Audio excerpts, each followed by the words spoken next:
tonight's starting goaltenders, brought to you by Thrifty Car Rental, the official car rental company of the NHL. The Maple Leafs are just behind Chicago, second in the league defensively. 21-year-old Felix Potvin has the best goals against average and the best save percentage in the league. He's backed up by Darren Pupa.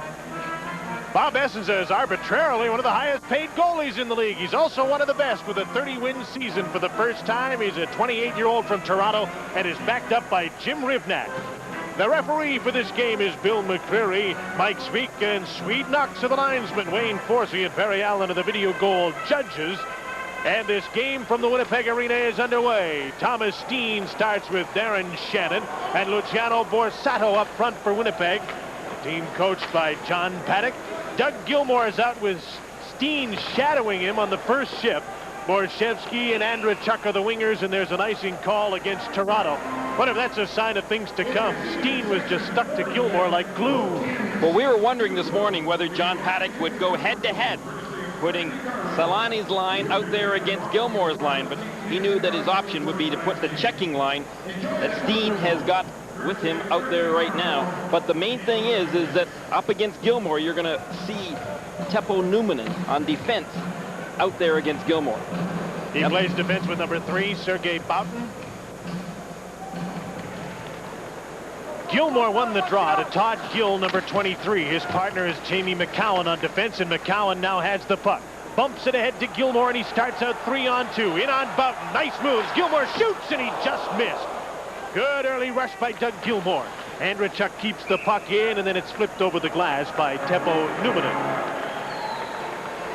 Pat Burns has been sick with the flu. He's not feeling very well. Just ready for the game then. Oh, just what the coaches or the players would really like.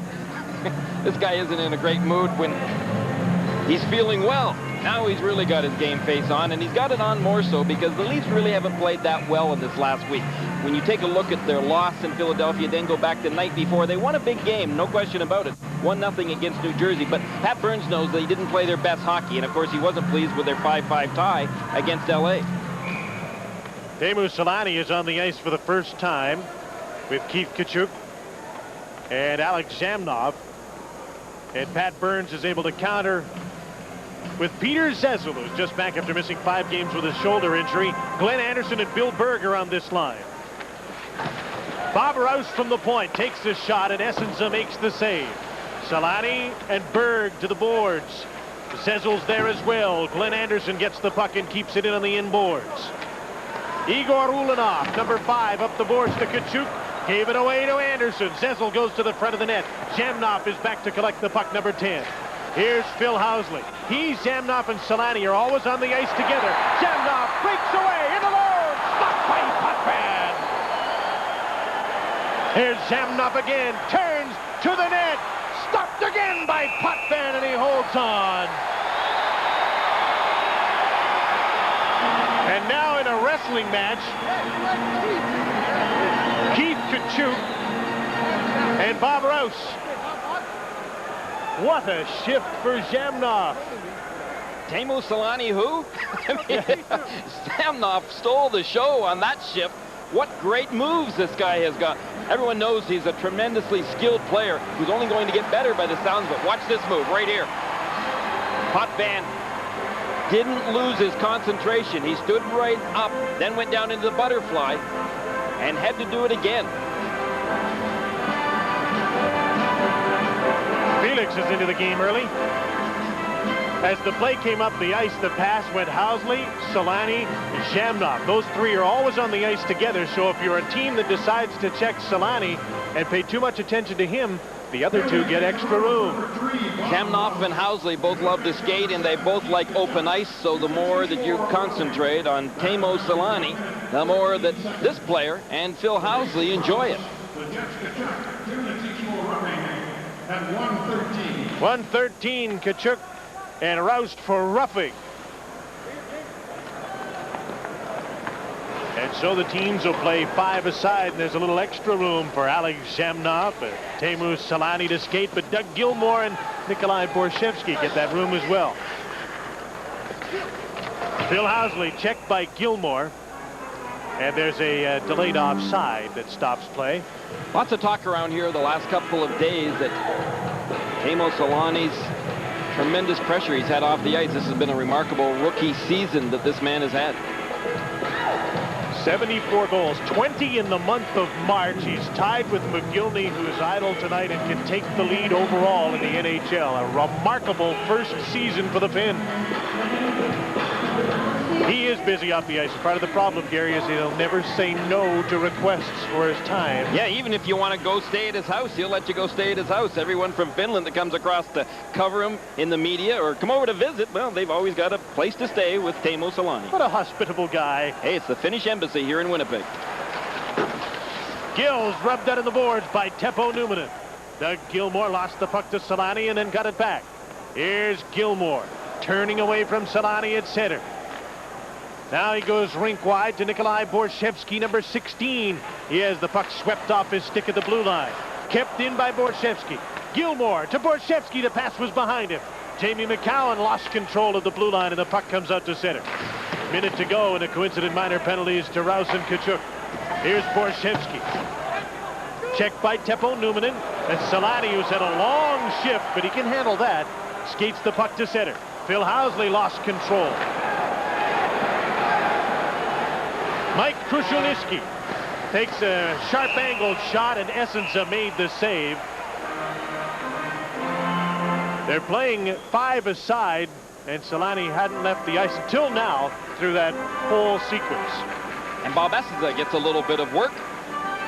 He was making $405,000 and all of a sudden won his arbitration case and went to $1.125 million. Nice raise. Hey, not bad at all. In fact, it was a big enough raise that he took all the boys out in San Jose when they were playing there for dinner.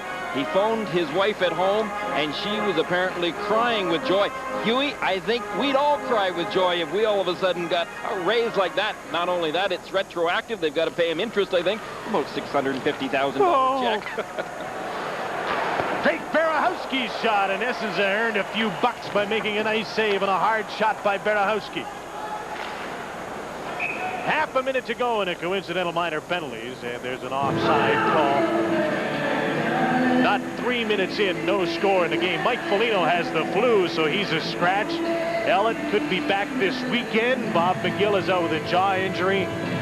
And Mark Osborne could return this weekend as well. Eastwood and Shannon scratched tonight. There's the scratches for the Winnipeg Jets. Randy Carlyle, the veteran, only 1 assist away from 500. Joins the scratch list tonight. Actually, we made a mistake on that because Darryl Shannon is not scratched from the Maple Leaf lineup. He's dressed on defense, and we might see him in this game.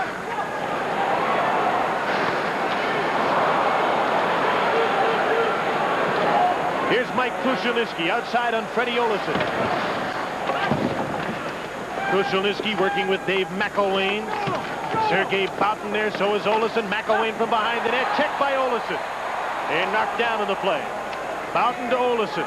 He's been playing up front as a forward in recent games. Back on defense tonight. Kachuk and Rouse are out of the penalty box, having served their coincidental minor penalties. Here's Chris King. A long shot by the former Ranger is stopped by Felix Potvin. King's got a good hard shot. He let that one go. He plays on the line with Mike Eagles and Ty Domi, who's on the ice now. They're playing against Wendell Clark, John Cullen, and Rob Pearson. Cullen just back after missing a month with a neck injury, and you'll see he's wearing a neck brace. Chris King in on the left wing after the puck. Potvan's out to play it. Domi blocked it, then couldn't find it. Clark takes a hit from Eagles, but made the play around on the boards. King keeps the puck in on the boards. Cullen back up the boards, kept in by King to Domi. McCowan knocked down as he tried to clear the puck. Good forechecking here by King, Domi, and Eagles, keeping the Leafs bottled up in their own zone. Ulanov moves in from the defense. Igor Ulanov lost the puck, now retreats to his defensive position. After the puck is McCowan. King's right on him. Up the boards by Rouse and out. Dean Kennedy's run into the end boards by Wendell Clark as he skated over top of the puck. 4.5 minutes into period number 1. There's no score in this game. The Jets and the Leafs on TSN from Winnipeg. That's why Wendell Clark has been playing so much better. He's been taking the body. He's been doing good forechecking and playing his position. Here's Teemu Selanne, number 13. Shamnoff's out front. Solani behind the net to the point. Teppo Newman to the front. Tipped and Potvin made the save. Tkachuk tipped the puck on Potvin and he held on. This Molson Canadian Hockey tell us. Oh, you will. We'll be back after this.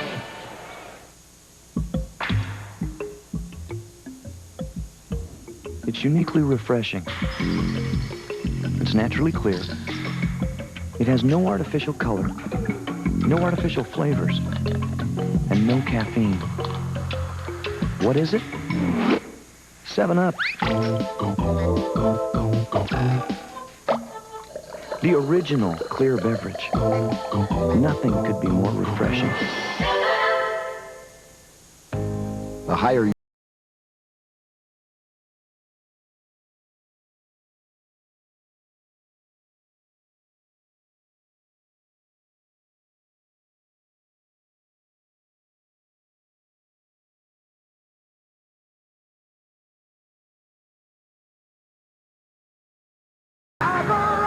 Chevrolet, the most dependable, longest-lasting trucks on the road.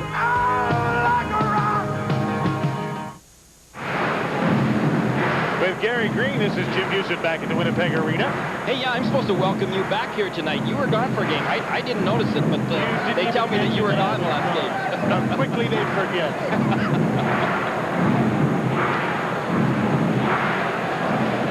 I didn't forget you, Huey. You'd like to, though. I didn't have anybody to really bug. Here's Jamnoff to face off against Zezel. John Paddock let Pat Burns make the change to get Zezel on. Shot by Housley through a crowd, and that might have got a bit of the pad of Felix Potvin. Greg Berahowski, number 55 for the Maple Leafs, puts the puck around on the boards. The defenseman Housley was checked, and the puck goes the length of the ice, and there's an icing call against Toronto. Not a bad year Phil Housley's having offensively. Well, Phil Housley's never going to, I think, be your answer to good defense. But yet this guy, when he can skate and he's got some forwards that can skate with him and move the puck to him, he's a tremendous asset to this hockey club. The question is, can they afford to keep him here in the years to come? Well, they're going to have to ask that question about an awful lot of players on this team. Housley, the highest scoring defenseman in the NHL. 47 of those assists have come on the power play. He's benefited greatly from playing with Jamnoff and Solani, and they're on the ice together right now. Tkachuk's on the left wing, and Ulanov has joined Housley on defense. Housley bats the puck and keeps it in. Only for a moment, though. Here comes Peter Zezel. Anderson's with it. Zezel's shot blocked by Ulanov. Bounces to the side of the net, and the play was stopped as the puck bounced towards Essenza.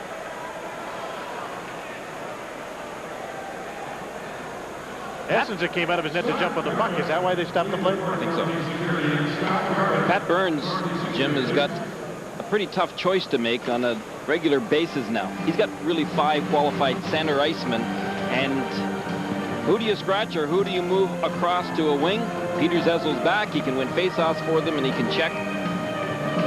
But they've also had a pretty good performance from Mike Krushelnyski, and of course Gilmore's leading the team. And then you've got McElwain that's done a good job checking and skating as well. Cullen's back to give them a little more kick on the power play. And then you had a guy like Mike Eastwood that came up and did a very admirable job for the Leafs. I think the experience will win out, don't you? Because the pressure has been turned up, so the experience has got to win out. Jamnoff and Zezel to face off. Zezel gets possession. Lots of room for Berg. His shot was blocked by Phil Housley. And Tkachuk gets the puck out to center. Zezel with Anderson and Berg on a checking line against the Solani line. Here's Peter Zezel. He shoots Essenza the save. Big rebound to Keith Tkachuk. Into the middle to Solani. Jamnoff's with him. Solani makes a pretty play, but he ran into Todd Gill as Jamnoff got a shot off. Here's Tkachuk turning to get a shot away. A weak one is stopped by Potvin, and he holds on. We talked about all the other stars, and Keith Tkachuk, without question, has had a great season as well. And when you can pick up 27 goals, he's had 23 assists right now, and add to the offense of this Winnipeg Jets team, you're starting to put together a much brighter future. Remarkably, they have 155 goals from their rookies. Take away Solani's 74 because he's an exception, of course, and they still have 81 goals from rookies. That's an outstanding contribution from first-year players. Some people in the far south might look at that and say, what country does Kachuk come from anyway? Boston country.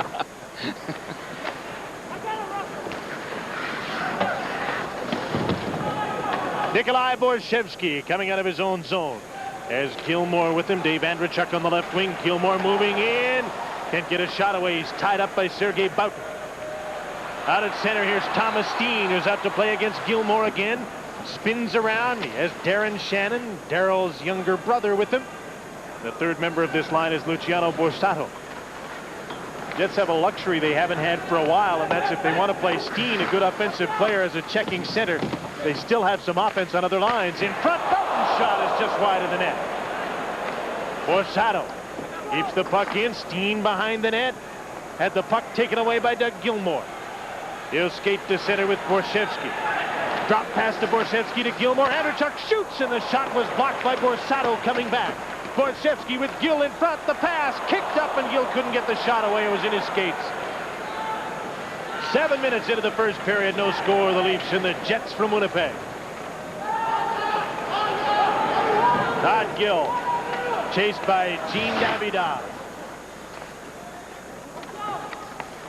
Gill hangs onto the puck, then plays it to his partner Jamie McCowan, who's in his 700th NHL game tonight. Ryan Erickson to Stu Barnes, his first shift of the game, and Barnes shot the puck in on Pot Van Weekley. Davidoff is the third member of this forward line. Olesen and Kennedy on defense. Here's Rob Pearson. Drop pass for John Cullen. Hooked back, but he retains possession. Cullen to the point. Todd Gill takes the shot way wide. May have intended that to come off the boards to Cullen behind the net. Davidoff ahead to Barnes. Erickson's in front. Barnes hangs on. Shot it wide. Centering pass. Davidoff and Kennedy got crossed up trying to decide who was going to shoot, and neither got the shot away. Still no score. Up after the puck, Jamie McCowan cuts to the middle. His pass just out of Clark's reach. Clark centers, tipped right on. Stopped by Essensa. Rob Pearson had Rose breaking for the net. Instead to the corner for Wendell Clark. Clark centering pass given away to Frederick Olesen. And Freddie skates to center and gives the puck to Domi, who dumps it in. Domi's dumped. There's Darrell Shannon. Number 28, long pass over two lines offside. This Molson Canadian hockey telecast returns right after this.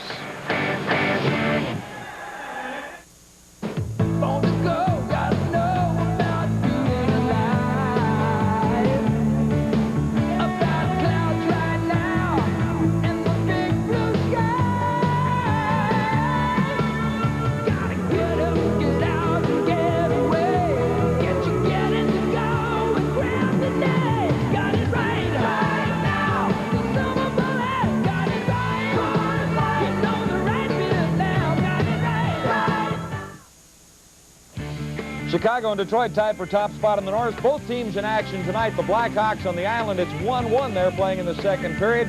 And Philadelphia leading Washington 1-0 in the second period in that game.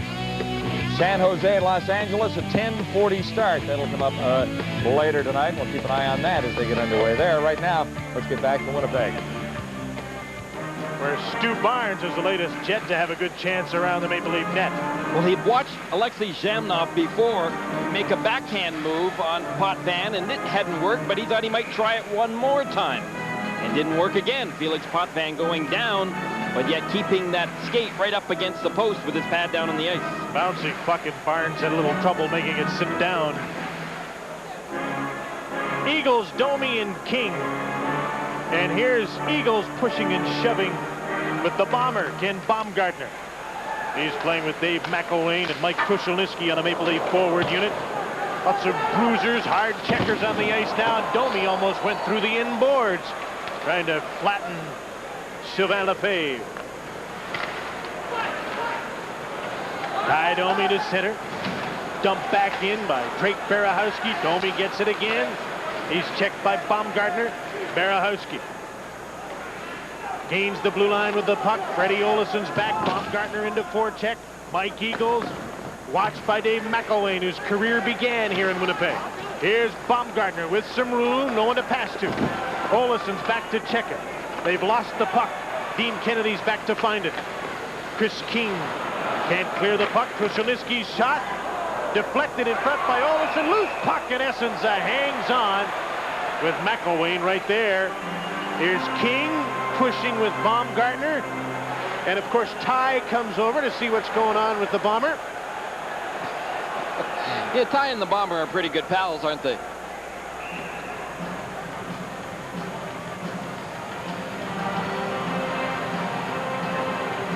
And Ty's giving him that evil eye, but the linesmen will stay right with both of them as they head for their respective benches. the Leafs getting a little bit of offense out of that last shift, something that they have been struggling with, getting a little bit of offense lately. No goals in their last game, only one in the previous game. That puck went right off of Freddie Olsen's skate, then took another hop as well right over Dean Kennedy's stick. Essenza had to grab onto it. Since Dean Kennedy has had the captaincy placed on his shoulders, he's played better hockey. Gilmore won the draw here to Todd Gill. Battles at the blue line. Darren Shannon. Newman lost the puck in his skates. Thomas Dean clears it not out. Jamie McCowan's shot right into the glove of Bob Essenza, and he holds on. And again, it's Gilmore's line matched against Thomas Steen's, a matchup that John Paddock obviously likes. I thought you'd be all over me. You know, they put the captain on the front of the sweater, not on the shoulders, but you know what I meant anyway. Yeah. Taking the weight of the captaincy on his shoulders. Stay with me. I know it's hard. It is a lot of nights. Yes, being the captain is a heavy load to carry.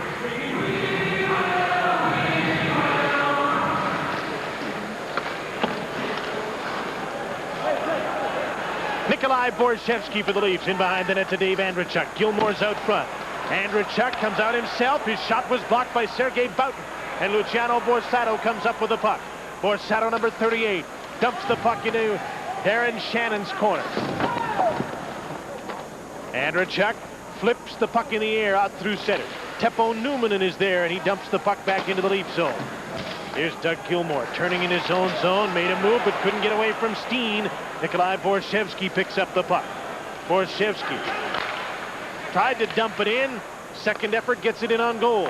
Thomas Steen with the puck to Teppo Newman, perhaps the best all-round defenseman on the Jets. Up to Shannon, into the middle to Borsato, to Thomas Steen, cuts to the middle and shoots and just missed the net. Darren Shannon. Housley heading for the net. The pass didn't get to him, and Housley's trying to get back. It's 2-on-2. Here's Gilmour with Jamie McCowan. Borshevsky comes up late. In front, just missed. Nice moves, but the shot just missed. Gilmour behind the net. His mates are on a change. A bouncing puck loose in front of the net. Gilmour still reaching for it, trying to hook it back. Igor Ulanov takes over. Number 5 for the Jets spins around and makes a play to Borsato. He dumps it in at the end of a shift and heads for the bench. We've passed the midway mark of the first period. In fact, down to 9 minutes to go in it. No score. The Jets and Leafs 8-8. The shots on goal. Essens is out to play the puck. Zezel anticipated that and cut it off. Bill Berg with Anderson out front. Berg trying to come out himself. Loose puck in front of the net. Penalty coming up on the play as Zezel was dumped. And it looks like Alexei Zhamnov will go for cross-checking Zezel to the ice. And the first power play of the game will go to the Maple Leafs as we go to Boston. Jim and the Adams, the Bruins are first and hosting Quebec tonight. 1-0 Boston in the second period. Brian Smolinski gets his first NHL goal, beating Ron Hextall right there. Bruins in front of the Nordique. It is 2-0 in the second.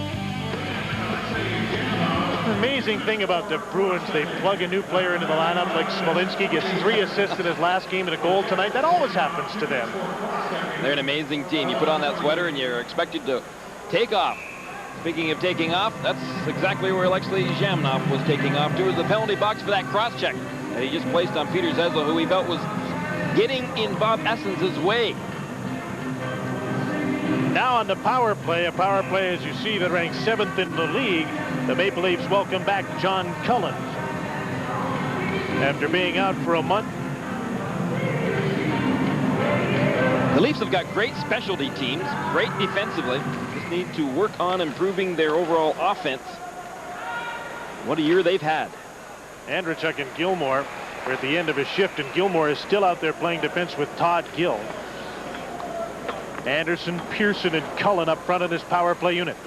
Gilmore lugs the puck to center. Erickson, Kennedy, Ulanoff, and Eagles, the penalty killer for John Paddock's Winnipeg Jets. Here's Todd Gill. Slaps the puck into the boards. Kennedy's the first man back. Cullen's right in on him. Erickson to Eagles. One man back, and Mike Eagles gets a chance to work the clock. And he goes in on Gill, who stopped him. But 40 seconds have been eaten up in the Zamnov penalty. Todd Gill takes a pass off the boards, drops it off to Rob Pearson. He in turn dropped it off for John Cullen. Gilmore at the left point. Nobody's moving around. The pass comes to Gill. Gilmore. Cullen in the middle. They score! Glenn Anderson.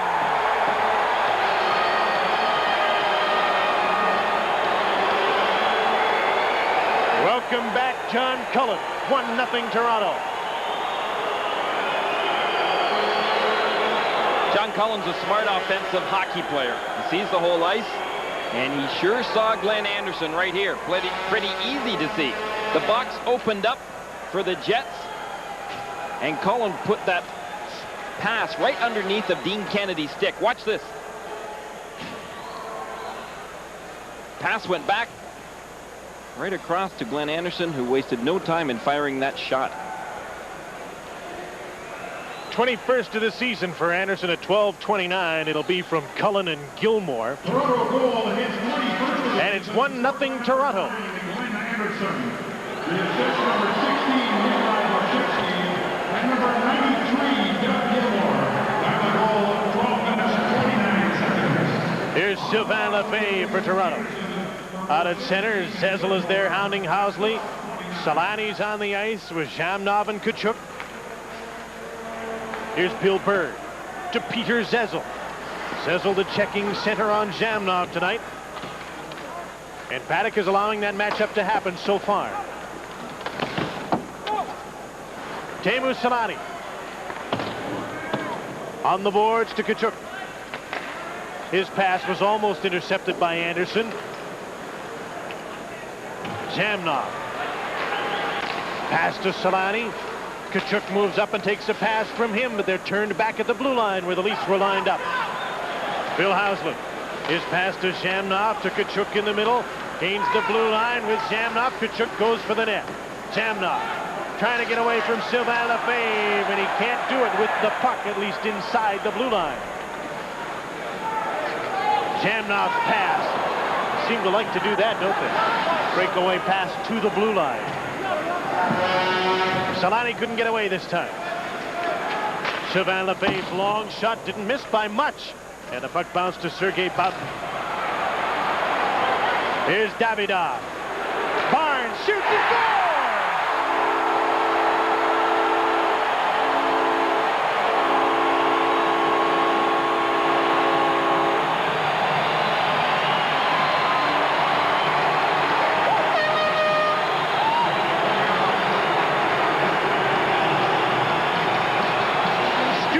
And the score is 1-1. Barnes just blasted that puck right from the top of the circle. You remember that Stu Barnes had an earlier opportunity, but that was from in close. He wasn't going to get any closer than this. Davidov just gave that nice backhand pass that a center iceman needs to be able to deliver. Davidov is a right-hand shot, and to be able to give that puck to Stu Barnes, he has to go to his backhand. It's no problem for Davidov. Stu Barnes blasted it. So it's 1-1 as the Jets have struck 1 minute and 30 seconds after the Anderson goal. 13 minutes, 59 seconds. With that goal by Davidov and Boutin get the assists at 13:59, and that's Stu Barnes' goal that's tied this game 1-1. Here's Dean Kennedy. His pass was nowhere near Erickson and goes the length of the ice. Barahowski's back to touch it, and there's an icing call against Winnipeg. It's 1-1, the Jets and the Leafs on Molson's NHL tonight. As part of the Government of Canada's Brighter Futures initiative, the new child tax benefit gets money directly to families who need it as quickly and as simply as possible. To continue receiving the benefit, which is based on family income, parents must file 1992 income tax returns. While the child tax benefit is an important positive step, the fact remains that we must all continue to work together to ensure a brighter future for all of our children. Here's a quick update from Long Island. 1-1 Hawks in the Isle, second period. Chicago power play. Michel Goulet gets it to Jeremy Roenick. His second try goes in. That is goal number 46. And the Hawks led it 2-1. 24 seconds after that, Chicago captain Dirk Graham from around behind the net. Out for Christian Rutu. He turns and fires, beating Glenn Healy. The Hawks quickly into a 3-1 lead on the Islanders at the Nassau County Coliseum. Jim? A lot of people have been wondering what TSN really stands for. Now they know, Huey. The Teemu Selanne Network. Well, it hasn't really been that yet tonight, has it, in this game? Not yet. Give him time. Give him time. It's 1-1. Jets and the Maple Leafs at the Winnipeg Arena. Here's Sylvain Lefebvre. Into the boards to Borshevsky.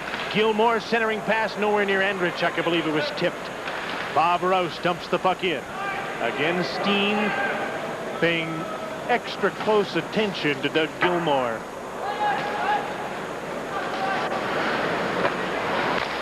Dave Andreychuk looking around, passes the puck off to Nikolai Borshevsky.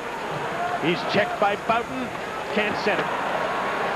And Borshevsky's down on the puck, so play is stopped as Borsato gave Andreychuk a little shove. Not a bad matchup with Thomas Steen on Doug Gilmore tonight. Gilmore is a crafty and aggressive center iceman. Thomas Steen can anticipate well. He's not going to physically overpower Doug Gilmore, but he is going to be able to anticipate Doug Gilmore's moves, and he's going to be able to skate with him. One thing he hasn't done to him tonight is won the faceoffs. Gilmore is 8-0 on faceoffs so far tonight against Steen.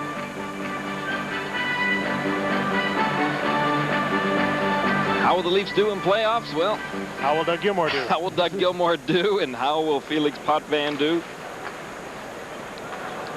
And how will their defensive record, second best overall in the NHL this season, stand? Wendell Clark just got up and took the plate number of Mike Eagles, who ran over him. He made sure he checked to see who that was. It was Eagles. Here's Ty Domi. Cullen.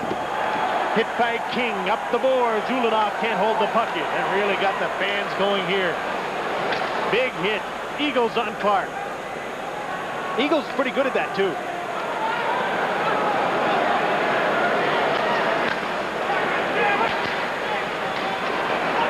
Pearson to Cullen. The puck hopped over his stick.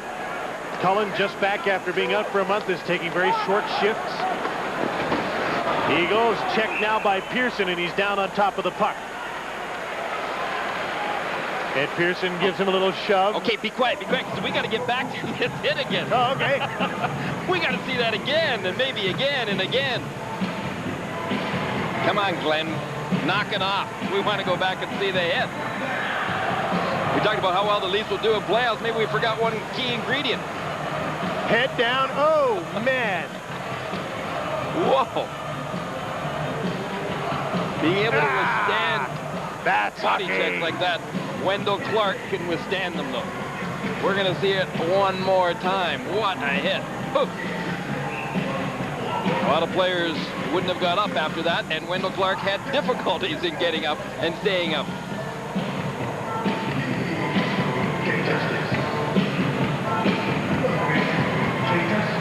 I think a lot of players would have been heading to the dressing room on a stretcher after that hit.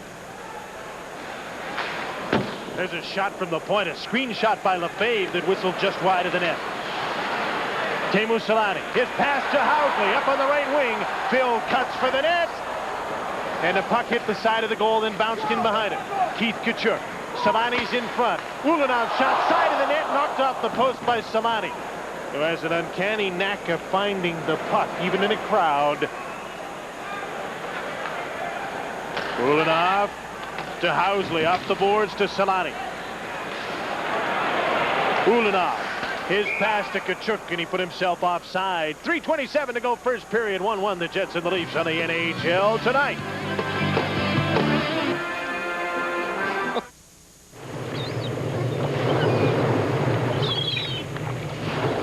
We've always taken care of ourselves, but now it's doubly important to my peace of mind to know how to maintain regularity without drugs or medication. That's why now, more than ever, I rely on All Bran from Kellogg's. As part of a balanced diet, All Bran is a very high source of fiber. All Bran from Kellogg's. All the time. A drug-free way to promote regularity. Glenn Anderson has scored a power play goal for Toronto. Stu Barnes, an even strength goal a minute and a half later for Winnipeg. 1-1's the score. Pat Burns always had great defensive teams, hasn't he? His 5th year in the league, and he's never had a team finish lower than 2nd in goals against. Not defensive teams. They're hard-working teams that create good defensive efforts. Greener, you're scared of him because he's got such a mean look, and he's got you brainwashed too. Oh, knock it off. He doesn't have me brainwashed.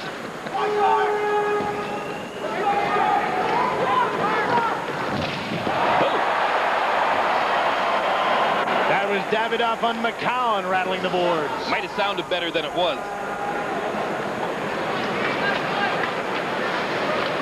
Todd Gill dumps the puck in for Toronto. Baumgartner, McElwain, and Krushelnyski into forecheck. Freddie Olesen out at center for Davidoff. He just couldn't find it. Gill touches the puck. There's an icing call against Winnipeg. Gill saw that one coming, didn't he? He thought it was going to happen all over again. Another crunch along the boards. Davidoff's been pretty frustrated lately. He's played well this season at times, but he hasn't played much lately. And yesterday it all came to a head. He got in a little scrap with Keith Tkachuk at practice. There's a little crunch right there by Davidoff. He's a feisty guy, and maybe right now John Paddock's just getting him a little bit ornery for the end of the season and the playoffs to come.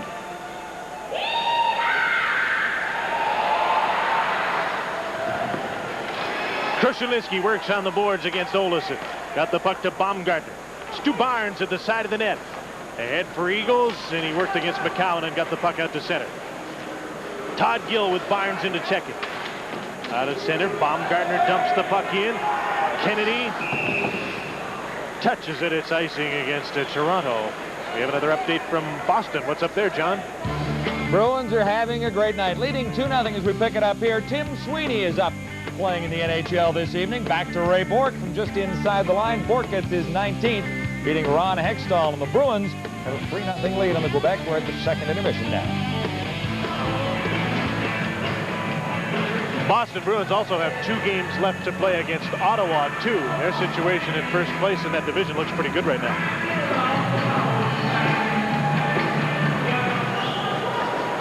Newman with a shot off the draw. That's stopped by Felix Potvin. Savannah Fave. Ahead to Bob Rouse, his defensive partner. Turned back by Sergei Boughton at the Winnipeg blue line. Gilmore's out against Steen, and Steen sticks close to his man. Newman and Borshevsky fight for the puck. Darren Shannon dumped it in. Borsato into Czech Lefebvre. Up the boards to Dave Andrechuk. Looks up ice, now carries the puck. Lost control of the blue line. Boughton off the boards. Now he gets the puck back. Shannon to Borsato. Teppo Newman now on the left side. Stopped inside the blue line. Almost lost the puck, then did when Andrechuk hit it. Nikolai Borshevsky's all on his own. His mates are on a change. He lost the puck to Boughton. Alex Shamnov on the boards to Newman, and he flips the puck in. Shamnov, Solani, and Housley back on the ice again with Keith Tkachuk and Igor Ulanov. Tkachuk had Cullen all lined up and Cullen saw him coming. Here's Todd Gill. His pass hit the skates of Shamnov. Cullen right in front of the net. Can't put it in the goal. He got a gift and then couldn't finish off right in front. Into the last minute of the first period of the Winnipeg Arena. The Jets and the Leafs are tied 1-1 as Cullen tips the puck in. Pearson flies in after Ulanov. Gives him a late bump after Ulanov played the puck off the boards and out. It's what's nice about having Cullen back, though, Jim, some chances. Pearson to Cullen. Intercepted by Ulanov. Gill with a shot. Tipped right on. Cullen has the puck again. Centering pass. Pearson reaches for it. Weak backhander. Loose in front of the net. Essenza stopped it. Park was batting away at the puck. Here's Wendell Park with a weak shot. Kicked out by Bob Essenza. Winnipeg penalties coming up to Ulanov for knocking down Pearson. An interference call. And the Maple Leafs will get a power play with 21 seconds left in the first period. Ulanov will go for decking Pearson in front. Where the Leafs really had some good pressure on in the Jets zone. Watch Ulanov. I think he was responding to maybe a swat in the snout that he might have got from Pearson. A swat in the snout? Yes. Igor will chill out in the penalty box. 21 seconds until the expiration of the first period. The 21 seconds is enough time to work with when the faceoff is in the attacking zone as it is here. Dave Andreychuk is on the ice. He of 31 power play goals, only 3 shy of the NHL record of 34 held by Tim Kerr. Gilmore from the left point. Andreychuk. Pearson trying to play the puck in front to Borshevsky. 10 seconds to go in the period. Andreychuk to the point. Gilmore to Gill. Intercepted. One last rush here for Thomas Dean. Running out of time. He shoots. And a nice toe save by Potvin as the first period comes to an end. Good first period, good action back and forth. The Winnipeg Jets, a good skating hockey club right now, and the Leafs, however, put up a pretty good performance themselves. A week to go in the regular season, and still lots to be decided. Some of it's being decided tonight with all sorts of action in the NHL. So we'll bring you right up to date with scores and highlights in our first intermission. John Wells and Bob McKenzie will take you through it all when the NHL Tonight continues in just a moment.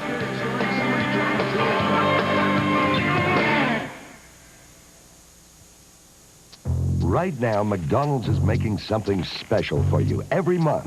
A choice above and beyond what's already on the menu. And it'll be big on taste. It's called McDonald's Taste of the Month. This month, enjoy the great taste of the Bacon Double Cheeseburger. 2 all-beef patties, processed cheese, topped with a slice of bacon. As for our next Taste of the Month, we'll be making it equally delicious. What you want is what you get at McDonald's today. Introducing a revolutionary new form of antiperspirant protection. Gillette Clear Gel Antiperspirant. Because it's a clear, clean, highly effective gel, it goes on smoothly with no white residue to form an invisible barrier of protection. All-day protection against both wetness and odor. New Gillette Clear Gel Antiperspirant. One of the advanced deodorants and antiperspirants in the Gillette series. At Thrifty Car Rental, we know renting a car for business has its good points and its bad points, its ups and its downs. So when you're shopping for a rental car, call Thrifty and rent a full-size 4-door like the new Chrysler Concorde for just $39.99 a day. Because no matter how much money you make, it is, after all, your money. That's why I always rent from Thrifty. Wait! I'm having a snack attack! Captain Nibbler, to the rescue! With cheese nibblers from McCain, the delicious, nutritious snack that satisfies your sudden hunger as only the taste of real cheese can. We're having a snack attack! McCain makes nibblers from cheddar, mozzarella, Monterey, marble cheese, and convenient single snacks and multi-packs. So when you feel a snack attack coming on, grab a McCain cheese nibbler. Now available in pizza and nachos. From Hockey Control in Toronto, this is the NHL Tonight. Welcome back. I'm John Wells. Let's move on to other action. A couple of key games already in progress. We're going to take you to the Spectrum in Philadelphia. Eric Lindros has the only goal of the night as the Flyers are entertaining the Washington Capitals. We pick up the action now live with Jeff Rimmer and Craig Laughlin of WDCA. Craig, I'm looking forward to our next BC20 telecast here as we get one more look here at Ally Brady racing into the Capital zone. Of course, our sympathies going out to the longtime public address announcer's family, Claude Mouton, the voice of the Montreal Forum for so many years, passing away from cancer, his long battle last week. And our sympathies, Paramount 20, going out to the Mouton family in Montreal. Mark Recchi getting the gate, 10-minute misconduct. I think he was really upset at that icing call. I think he thought Lindros touched that before Ally Afraidy did, and he had a few too many choice words to tell the referee, and he says, I've heard enough from you. Go to the dressing room. You're 10-minute misconduct. 17:10 the time of the call, and that's going to be a big member of this Flyer hockey club that will sit it out for the next 10 minutes. 2:50 in this period. And another 7 minutes and 10 seconds of period number 3. 1-0 the score. The only goal of the Lindros marker in the first period, an even strength goal, his 40th of the year. Looking at the shot clock here now, the Flyers 13 shots on goal. Washington has 9. Flyers with 5 shots in this period. The Capitals with 6. Jones unable to keep it in at the line. Cote, Iafrate makes the shot. Now enters the zone with a pass to Jones. Held up by Ryan McGill. McGill thrown to the ice there by Jones. Trying to hold him down. And play whistle down. Jones a little reluctant to stay on that ice. Dineen gets a glove in there, and we've got quite a scrum going here along the boards in the Flyer zone. The Capitals want to go into the dressing room with something positive. They haven't really put a lot of pressure on. You look at the 10 shots that they've had on Soderstrom.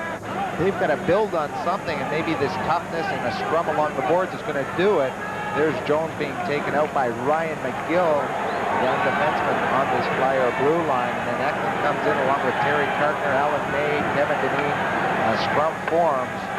The referee, I don't think anything's going to happen. McGill skating past the Capitals bench, hearing a few words. Well, truthfully, there's not much happening at the Spectrum right now. You look at the Washington Capitals, pretty well a chance to lock up second spot in home ice for the playoffs, but they're not cooking quite yet. No, they're not. They're having a tough time with Philadelphia Flyers. Very physical game. Lots of pushing and shoving. Dave Brown was just at his wit's end to try and get Alan May and spend some time in the penalty box because of it. Flyers have had a not bad week. They knocked off the Leafs 4-0 the other night. Into Winnipeg. And then beat the Jets. So we'll continue with the first intermission in just a moment and get back to Winnipeg. First, we'll take you once around the league and check out all the highlights. At the arena in Winnipeg, Maple Leafs and the Jets are even at 1 at the first intermission. This is the NHL Tonight.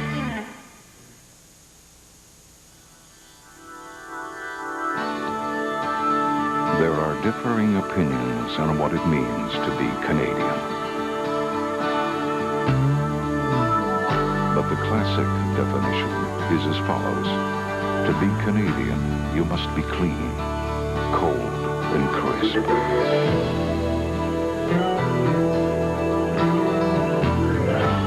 Because this is what beer's all about. Send the money today, or your father and I could be washed away. When you need to send money to someone fast, come to Western Union. We'll make sure it gets to any of our over 19,000 locations across Canada, the U.S., or worldwide in minutes. I'm calling about your son, Grover. You better send money. His ski trip's over. Western Union, the fastest way to send money. With over 700 locations across Canada. Call us for one near you. Imagine a deodorant that keeps a man feeling as clean and fresh as this, all through the day. Well, this is it. Introducing New Band for Men. Clean and fresh because it goes on clear. And New Band for Men sets up a clear shield of protection against odor. Actually fights odor for a full 24 hours. Feel this clean. Feel this fresh. Try New Clear Band for Men deodorant.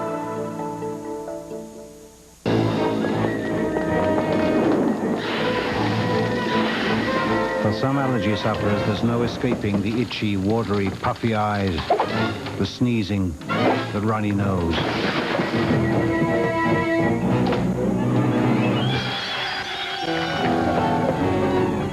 That's why there's Seldane. Seldane relieves these allergy symptoms fast, without drowsiness.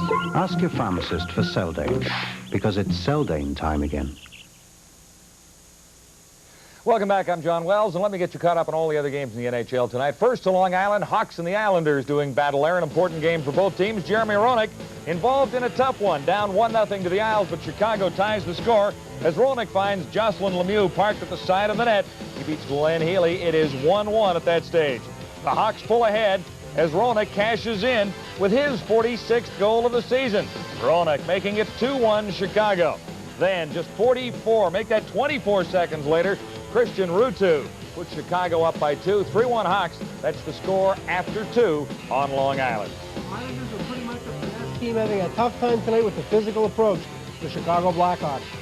Brian Murray looking for and getting a big effort from the Detroit Red Wings tonight. Dino Ciccarelli gets his second of the game, and he puts the Wings up 3-0.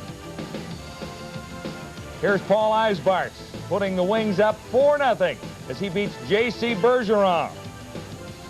Not playing his best game tonight for Tampa Bay. After 2, look at this, folks. Yzerman, Ciccarelli, and Probert 2 each. Red Wings have 8. Tampa Bay, no score. There's nothing I could add in the way of insight. What you see is what you get in Tampa Bay tonight. On to Boston now. The Bruins up their lead to 2-0 early in the second period. Brian Smolinski converts a nice pass from Andrew McKim for his first NHL career goal. The Boston faithful respond by throwing a few dozen hats on the ice, delaying the game about 10 minutes. Here's the score as it stands right now. The cleanup continues. 3-1 Boston leading Quebec. Brian Smolinski, the Michigan State grad, gets his first NHL goal. Now on to the Spectrum. Red-hot Tommy Soderstrom looking for his 5th shutout of the year. Here he stops Kevin Hatcher. And he also stops Dmitry Kristich at the doorstep. Soderstrom's counterpart, Rick Tabaracci, also has a good game cooking with a big save here. Only 1 goal at the Spectrum so far. Eric Lindros has his 40th. And actually, since I just watched it being scored, can update that. The Washington Capitals just did score to tie it up. 1-1 as they had 10 seconds left in the intermission. 10 seconds left in the period. They're going to head to the intermission tied. That's at 1-1 then. And there's one more game to come. This on the West Coast tonight. It'll be San Jose at Los Angeles against the Kings at 10:40 Eastern Time start. L.A. in a battle with the Winnipeg Jets for 3rd spot in the Smythe Division. There you have it in Winnipeg right now, all even at the first intermission.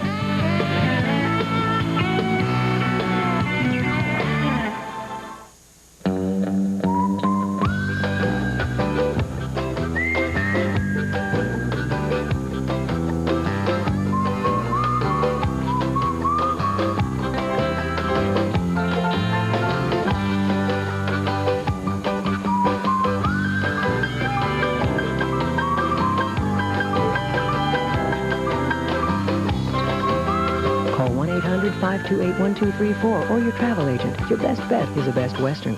Did you know that Harvey's has a great breakfast deal that's worth getting up for? I know.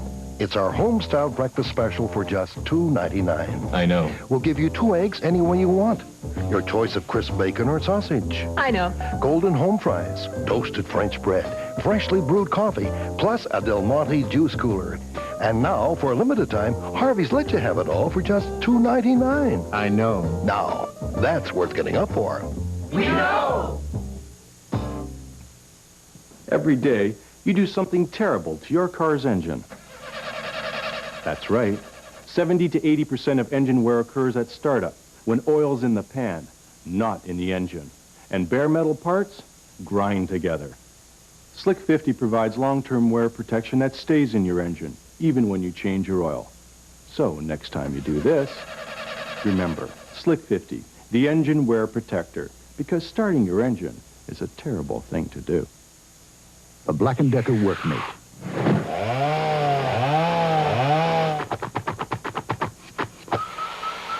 About all it can't help you do is clean up, but at least it gets out of your way. The Black & Decker Workmate. Never has there been so much power in your hands. The new generation of power tools from Black & Decker. Designed for serious do-it-yourselfers. You'll never outgrow them.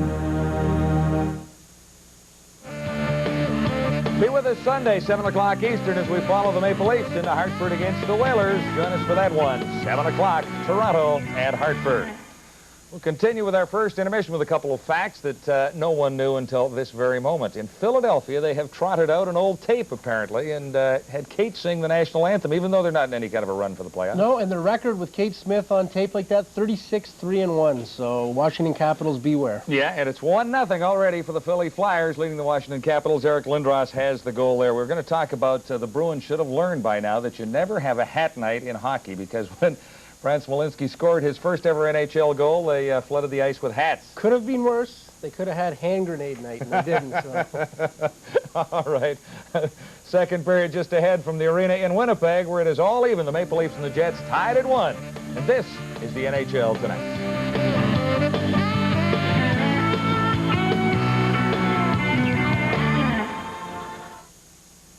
Finally, a game for the more civilized.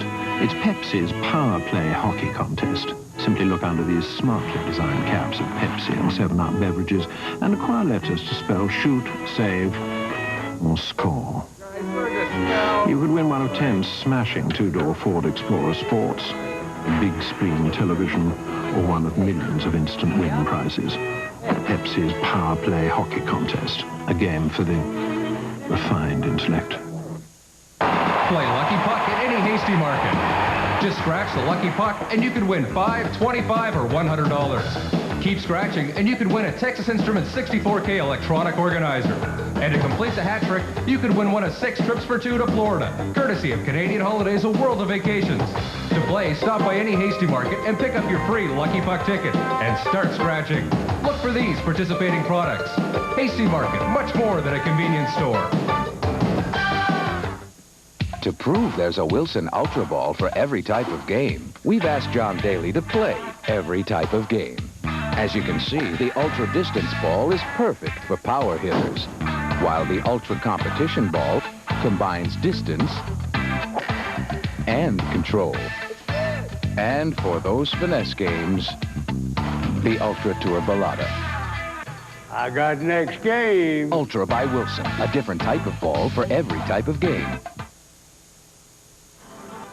Here's the first period scoring summary for Canadian Tire. There's a lot more to Canadian Tire for a lot less. The first goes to Glenn Anderson, his 21st from Cullen and Gilmore at 12:29. Leafs led 1-0, but only for a minute 30, as Stu Barnes got his 12th at 13:59 to get the Jets back to even. The shots on goal in the opening period favored the Maple Leafs 14-13. Couldn't be much closer than that. Ready for the second period faceoff, and here's Jim Houston. There's Dave Andreychuk, who will start this period on a power play because Igor Ulanov still has a minute 39 to serve in his penalty. You know, Andreychuk had 15 shots on goal the last time these teams played. 15! 8 in the game before that. 23 in 2 games against Winnipeg. So I guess it's a major victory to hold him to 1 so far tonight. That was unbelievable.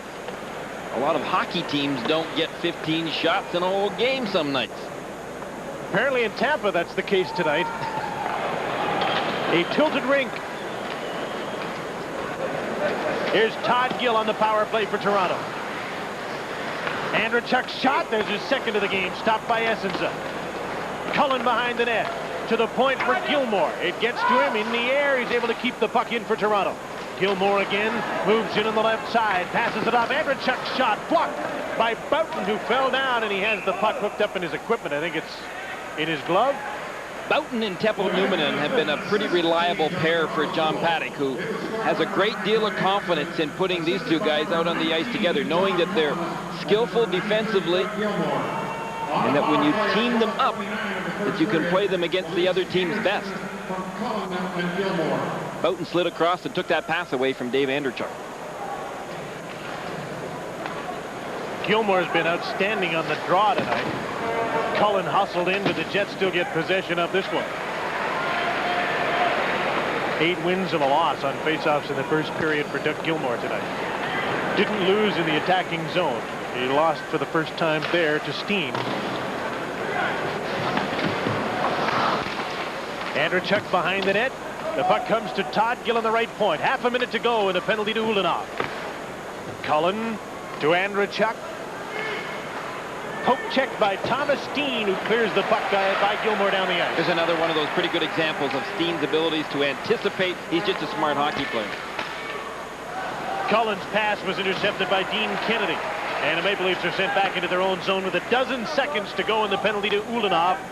Early second period play, a minute and a half in, the score's 1-1. Jamie McCowan fires the puck in. Ulanov's back on the ice. The Maple Leafs are 1 for 2 with a man advantage. Freddie Olesen, breakaway pass. Ulanov put on the brakes. I don't know why. I guess he thought McCowan had it. Borsato with a shot. That's blocked. Ulanov took a shot that was blocked by Anderson. Anderson was sandwiched by Borsato and Ulanov and knocked down. Here's Dave Andrechuk. Drop pass. Cecil fanned on the shot and went wide of the net. Darren Shannon up the boards to center. Drake Barahowski over to Jamie McCowan. He's checked by Luciano Borsato. Dean Kennedy to the blue line. He's turned back. Teemu Selänne's on the ice. Barahowski cut him off. Selanne took a shot. Loose in front of the net. Potvin reels it in. It covers up. NHL tonight from the Winnipeg Arena. Tonight's game is brought to you in part by Wayne Gretzky's favorite pizza, Domino's Pizza. It's 1-1, the Jets and the Leafs early in the second period. Ulanov all of a sudden received that pass. Now he's got to be thinking right here. John Paddock's been telling me to take care of my own end zone. Just worry about that. I'll put on the brakes and get back in my own end zone very quickly right away. You don't think that was the case, Huey? I don't think that was the case. Okay, well, maybe not, but I'll tell you one thing. I think if he had just taken off right there, he would have at least been able to get a pretty good shot away. Something told him to put on the brakes. Panic set in. Potvin covers up. I've heard a defenseman, when they get very defensive defensemen, when they get inside the offensive blue line, all of a sudden panic a little bit. They don't know what the air smells like at that end zone, and so they kind of revert back to what they do best, playing defense. Eagles only got 2 goals. He's only had 26 shots on goal all season, so obviously the attacking zone is not the place he spends most of his time. What John Paddock's looking for him right now is some consistency within his own end zone, especially. He's had a tendency to give up the puck from time to time. John Paddock might have his biggest difficulties right now looking ahead to playoffs, being hard enough, tough enough in their own end zone, mostly from their defense. Off the draw, Housley to Ulanov. His shot just wide, but pulled out of the air by Potvin. And there's a penalty on the play against the Maple Leafs because in front of the net, Tkachuk was interfered with. And Bob Rouse is getting the penalty for interference.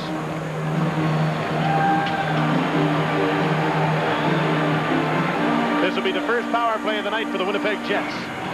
Rouse went to the penalty box looking a little puzzled. There you see where he got just to the right of your screen, where he picked up the penalty. As you might expect, the Winnipeg power play is led by Teemu Selanne. He has 43 power play points, 24 goals, but Phil Housley has 47 assists on the power play. He's on the ice. Olesen plays the left point. Jamnov, Selanne, and Tkachuk up front. Jets won the draw. Phil Housley on the right side against Gilmore. Jamnov to the point. Freddie Olesen quickly on the other side to Selanne. The puck bounced away from him. Todd Gill around in the boards, not out. Jamnov kept the puck in for Winnipeg. In behind the net, here's Todd Gill up the boards to Bill Berg. If he'd gotten the puck through to Gilmore, Doug would have been away to the races on a breakaway. Instead, it bounced onto the Winnipeg bench. And Olesen was smart enough to kind of get over there and try to get his body in front of that potential pass as well. Freddie Olesen was put up front for the last few games, probably to give him a little rest from being back in his own end zone and taking some banging defensively. Freddie Olesen can play up front without any problems because he can skate and he can move the puck. Moving all sorts of players around like Freddie up front just to find out what he can do, get ready for playoffs, get everybody some ice time, and find out how they're going to set up. Olesen might find himself as a forward in the playoffs.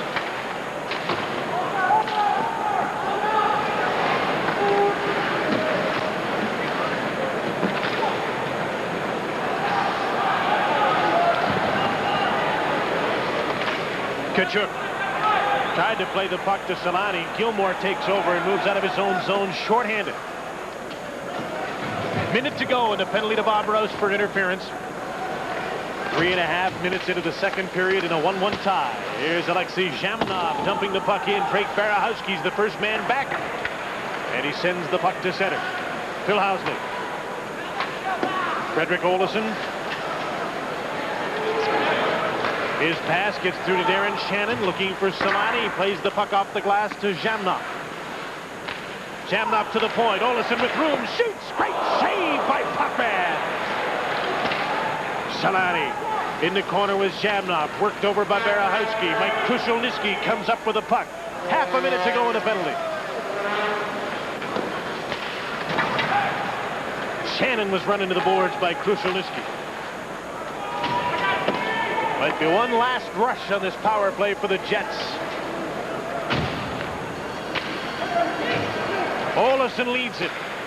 Davidov gains the blue line. He's poke checked. Darren Shannon checked by Todd Gill. Rouse returns to the ice. The penalty is over. Phil Housley over to an open man. Olesen shoots. Deflected off the glass. Housley on the right side. Backhands the puck to the inboards. Darren Shannon can't get out front. Pass the puck off. Krushelnyski swept it through center and down the ice into the Winnipeg zone. And the Maple Leafs complete a change. So Winnipeg's 0 for 1 on the power play. Phil Housley.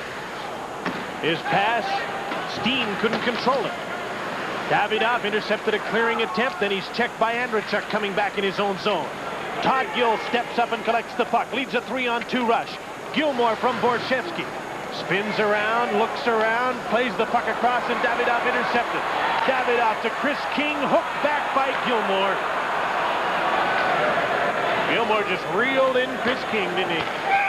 And there's a two-line pass offside to Gilmore. 14:30 to play, second period, 1-1 in the NHL tonight.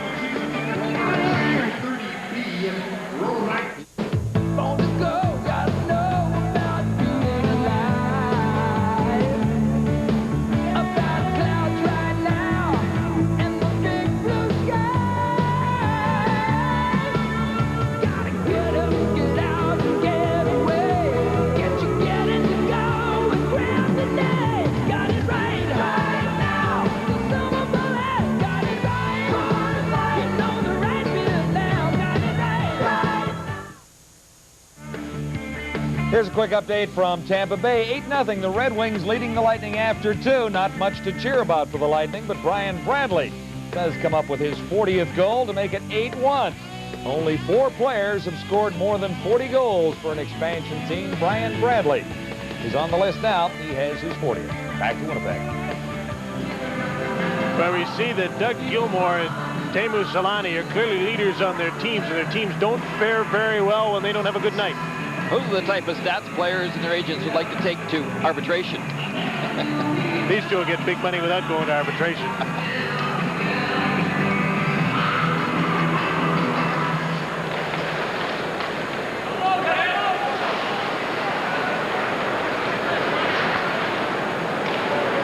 Sylvain Lefebvre for Toronto. Steps up to center with the puck and dumps it into the Winnipeg zone. Sergei Boutin, number 3.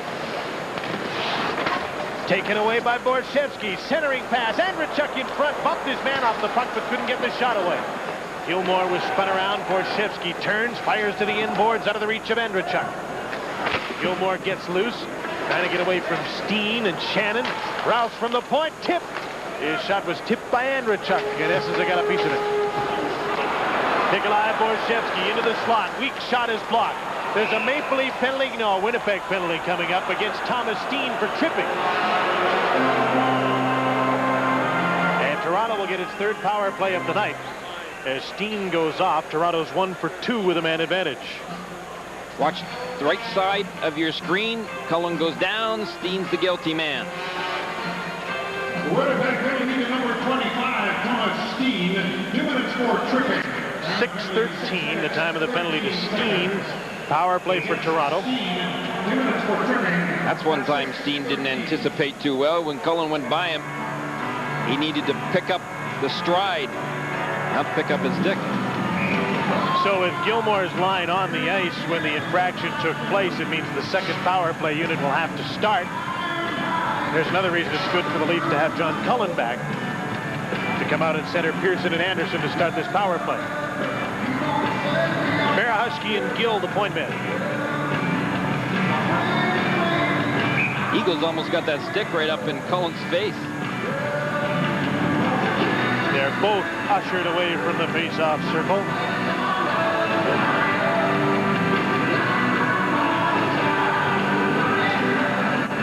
Jamnov won the draw from Anderson. Teppo Numminen. Out to center, here's Todd Gildow. Eagles and Jamnov, Numminen and Boughton are the penalty killers for Winnipeg.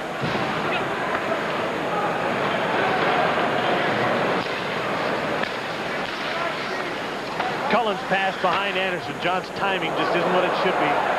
Understandable given the time off he's had. He had some good offensive opportunities in the first period of play, but in tight especially, and he's got a great panic point whereby he just releases that puck at the perfect time under pressure. He had a difficult time controlling it in the first. Gill inadvertently to Pearson. Glenn Anderson now. Berahusky open at the left point. Anderson in front, stopped by Essenza. A clear path to the net for Glenn Anderson. And Essenza stopped it. How's Chicago doing in Long Island? Pretty good game going, Jim. 3-1 Hawks leading the Isles early in the third period. Now here's Steve Thomas working it out in front for Pierre Turgeon. Turgeon from a bad ankle beats Eddie Balfour. And the Isles are now within a goal. 3-2, Chicago leading. And they're in the third. There's a look at the power play leaders for the Toronto Maple Leafs. Of Dave Andreychuk's 31 power play goals, 11 have come with Toronto. It makes a big difference in the standings from being the 7th best power play team in the league just at acquiring Andreychuk. There's that clear path you were talking about that Glenn Anderson had. Not from the greatest of angles. Now Gilmore and Andreychuk are rested, so they're back out of the power play. Whoa! Jamnov had the puck deflect off him when Borshevsky tried to clear it right onto Potvin. Here's Gilmore leading the rush. Andreychuk to the middle, 2 men on him. He'll backhand the puck to the boards. Cullen still on the ice, up the boards. Andreychuk right in front of the net. Bounced off a stick and Essenza had to clear the puck. Andreychuk cuts to the middle, passes the puck off. Todd Gill. Borshevsky now. Cullen trying to get loose in front. Gilmore in on the left side. Lots of room for Borshevsky. Doesn't shoot it. Gill. Gilmore. Cullen to Gill. Borshevsky misfired. Gilmore to Gill. Now Borshevsky. Andreychuk screening in front of the net. Cullen goes to the slot. Gill fakes the shot. Nikolai Borshevsky shoots. Essenza the save. Loose puck in front of the net. Gilmore's fishing for it. Essenza's got it. Penalty to Steen is over. 1-1 tie on this Molson Canadian hockey telecast. Consistency of performance is as much a part of greatness as the performance itself. That ability to deliver time after time is a quality you'll only find with the great ones. Domino's Pizza. Only the great ones deliver. It's hard to find a family untouched by Canadian Tire, by a first fishing rod, or decorating that tiny apartment. Why? Because Canadian Tire has always made it possible for families to get exactly what they need. Top quality and guaranteed low prices. There must be something to it, because we've been part of the family for a long, long time. There's a lot more to Canadian Tire for a lot less. Consistency of performance is as much a part of greatness as the performance itself. That ability to deliver time after time is a quality you'll only find with the great ones. Domino's Pizza. Only the great ones deliver. So Essenza took his teammates out for dinner. He had all the media asking him, hey, what about all the times we say, great save by Essenza and Essenza Stone's visiting team? You know, the media thought maybe he should take them out to dinner, too. That's a good idea, Greener. Tkachuk was knocked down, and Baumgartner was there. They're tied up off this face-off, and now shoulder to shoulder. Speaking of that arbitration ruling, the Winnipeg Jets handled it very well. When Esza was awarded that money, then they just said, hey, that was the way that it ended up being, so I guess he deserves it. Igor Ulanov. His pass to Steen was offside. Getting lots of ice time tonight. Second for second along with Gilmore as he checks him tonight. That's one thing when all of a sudden your coach assigns you to check the top line of the other team. You kind of perk up because you know that that means lots of ice time. You might not have the puck very much, but you're going to have lots of ice time. Well, if it's a playoff series, Winnipeg against Vancouver, Thomas might see a lot of ice time along with Pavel Bure.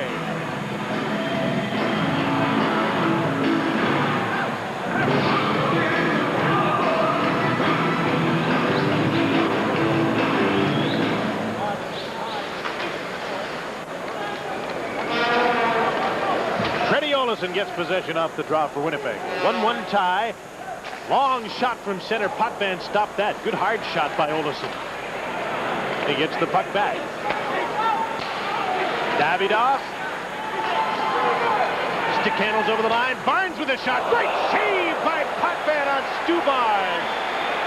Picked it out of the air. It's amazing the Jets got a scoring chance because there was some real confusion at the Winnipeg bench. They didn't have enough players on the ice and were scrambling as to who was going to go on the ice.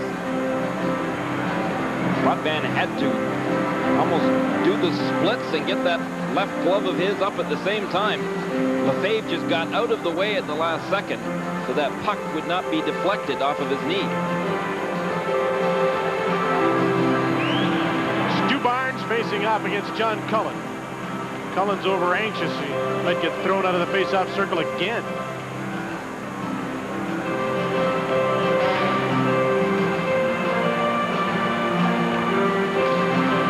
Won the draw. Kennedy shoots off the glove of Potvin. Barnes trying to wrap the puck around. Davidoff has Eriksson out in front of the net, but the Leafs come up with the puck. Bob Rouse, a long pass to Wendell Clark at center. One man to beat, trying to get around Kennedy. Clark, wrist shot, kicked out by Esza.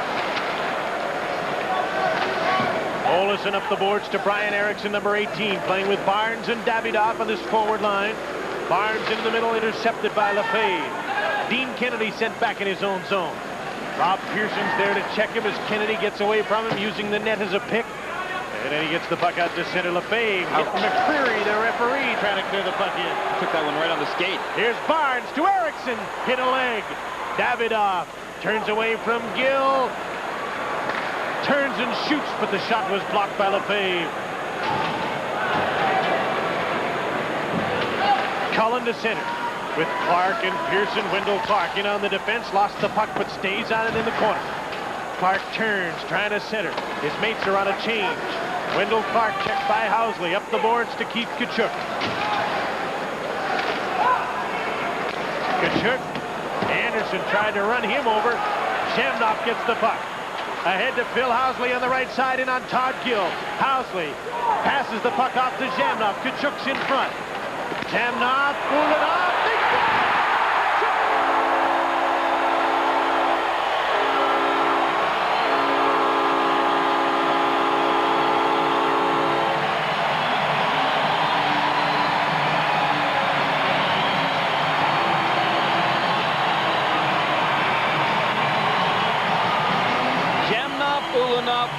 Tkachuk.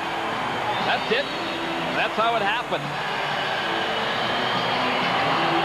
Jamnov just carried that puck around behind the net, and then when he fired it out, it went off of the skate of Ulanov, who was rushing in from the point, smelling a little bit of that offense all of a sudden. And Tkachuk got the benefit of it. The best thing Igor did was let Keith get the shot away. Number 28 for Keith Tkachuk. Ulanov and Jamnov assisted 10-13 of the second period. It's 2-1 Winnipeg. The goal scored by Keith Tkachuk So it's 2-1 Winnipeg. Their first lead of the night. Here's Peter Cecil for Toronto. Plays the puck over to Sylvain Lefebvre, and he dumps it in. Igor Ulanov lost control. Here's Glenn Anderson in behind the net. Bill Berg looking for someone to pass to. Then he's checked by Zamnov back in his own zone. Tkachuk to Teemu Salani. Can't go outside on Bob Rouse. Lefebvre and Zamnov go after the puck. Poked loose. Anderson can't clear it. Tkachuk with a weak shot. But it gave Potvin trouble. Let's have a Lindros check up again. What's going on at Philadelphia? 1-1, Jim, as we pick it up here at the Spectrum. It is Keith Acton beating Andre Lomakin. Lomakin gets his 8th, and the Flyers have the lead at 2-1. That's early in the third period at the Spectrum. So I wonder what Lindros is doing, and you give me two guys that standing on each other's shoulders aren't as big. Philadelphia is really playing well as of late, aren't they? They are. They're just running out of time, unfortunately. They beat Winnipeg here Tuesday. They're the team that beat the Leafs on Sunday.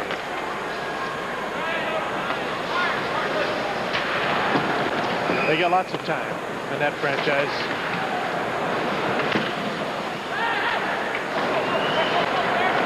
Here's Drake Berehowski for Toronto. Drops it off for Gilmore. Borshevsky in front. They score! Tipped and tied 2-2.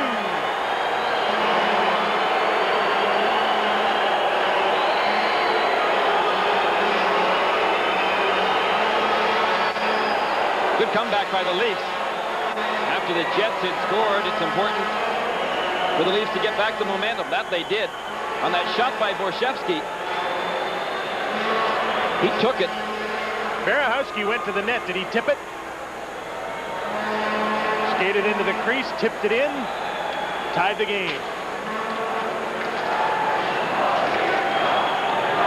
Berehowski from Borshevsky and Gilmore, 1 minute and 5 seconds after the Tkachuk goal. Tie game again, 2-2. Here's Gilmore in front. Andrechuk shoots wide of the net. From behind the net, Essenza stops Borshevsky.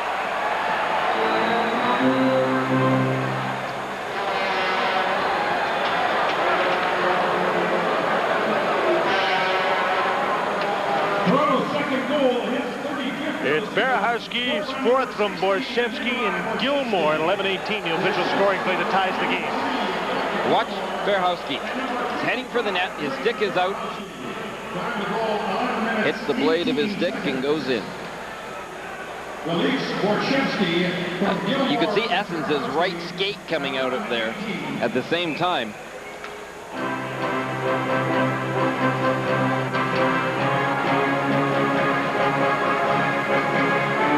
A 2-2 tie. Toronto took an early lead in the game in the first period, and Winnipeg tied it up minute 30 seconds later. Winnipeg took the lead. Toronto tied it up minute 5 seconds later.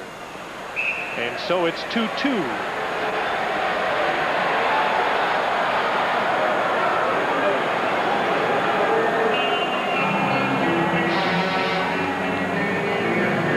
Bob Rouse and Bill McCurry doing a little jawing here and trying to get things sorted out. Yeah, Rouse complaining a little bit. I think he feels is a little bit of interference going on in Potvin by the Jets.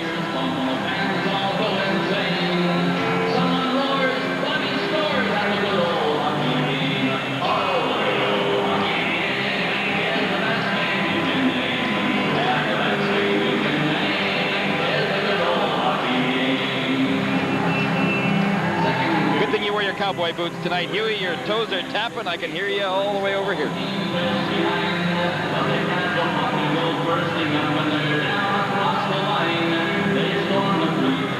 Keep your day job, pal. You talking to me or him?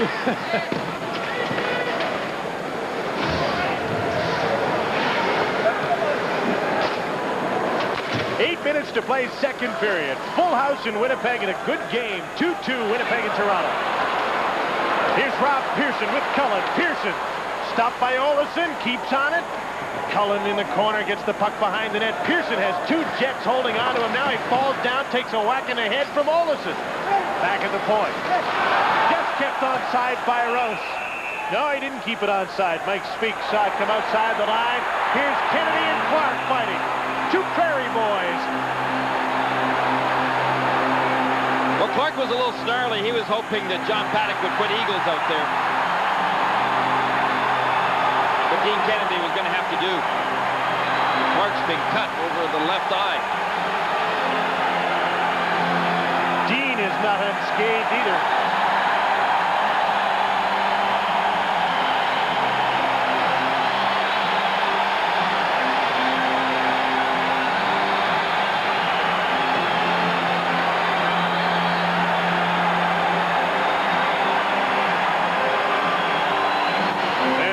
And Canadian hockey telecast continues in a moment. I'm feeling empty. I'm feeling blue. I know it's over. And I know it's through. Man, now that's the blues. Next time you want to dye a Pepsi, Ray, all you got to do is ask. Now that's the right one, baby.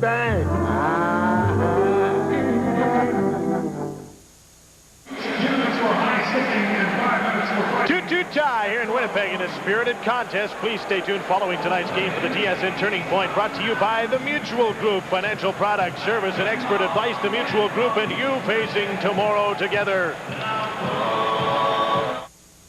The Turning Point. When you start thinking seriously about tomorrow, that's when you can turn to us for expert advice and a wide range of financial services, from life insurance to mortgages. The Mutual Group and you, facing tomorrow together. Ty Domi is on the ice. He wasn't when the fight started. Clark and Kennedy are gone. 2 minutes each for high sticking, 5 minutes each for fighting. And look who he's lined up against. Oh, it's the Bomber.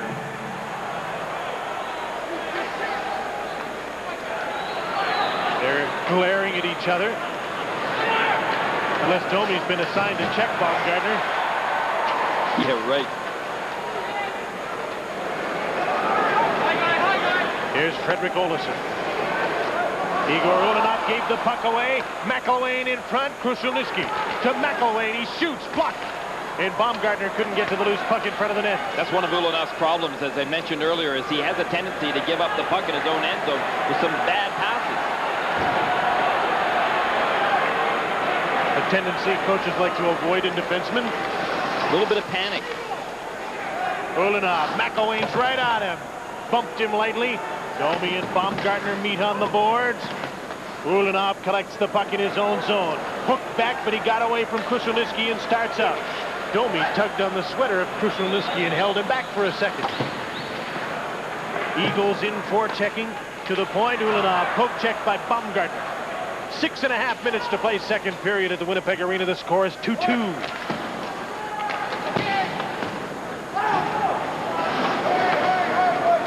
Numanen on the boards to Igor Ulanov. Out to center, here's Jamie McCown. His partner Bob Rouse. Peter Zezel now. Checked by Ulanov.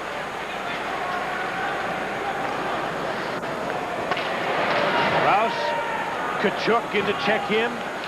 Zezel lost the puck at center. Kachuk gets away from McCown. Hauled down. There'll be a penalty.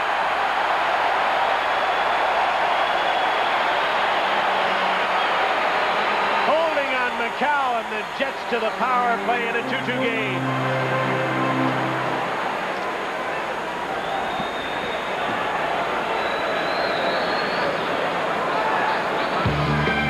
Quick update from Boston. 3-1 Bruins leading the Nordiques. Adam Oates for Joe Juneau. Juneau's in traffic and gets it away. His 31st beats Hextall.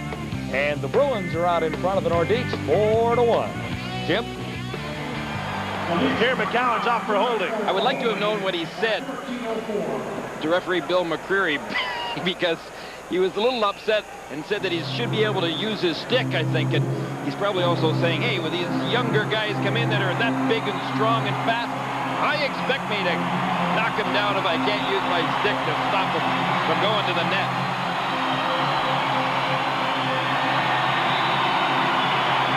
Coachy just used to say, put the lumber out there and try to make them go through it. Well, if they go through it, sometimes now it's hooking. Olesen blasts the shot, he scores!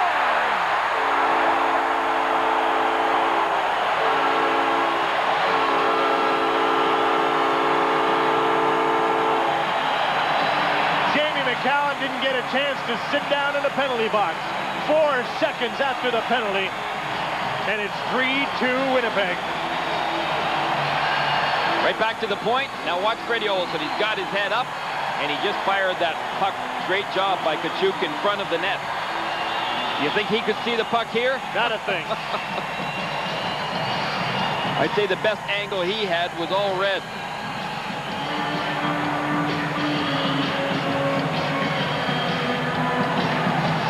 Hard shot. Olsen's 14th goal, 14:08 the time of the goal, 3-2 Winnipeg. Smart play by Tkachuk as well. By jumping up that way, he was able to block Potvin's sight. Yep, Felix couldn't see a thing. Tkachuk went straight to the net off the draw. A draw won by Zamnov will get the assist on the goal. Gill with a shot for Toronto. That's blocked.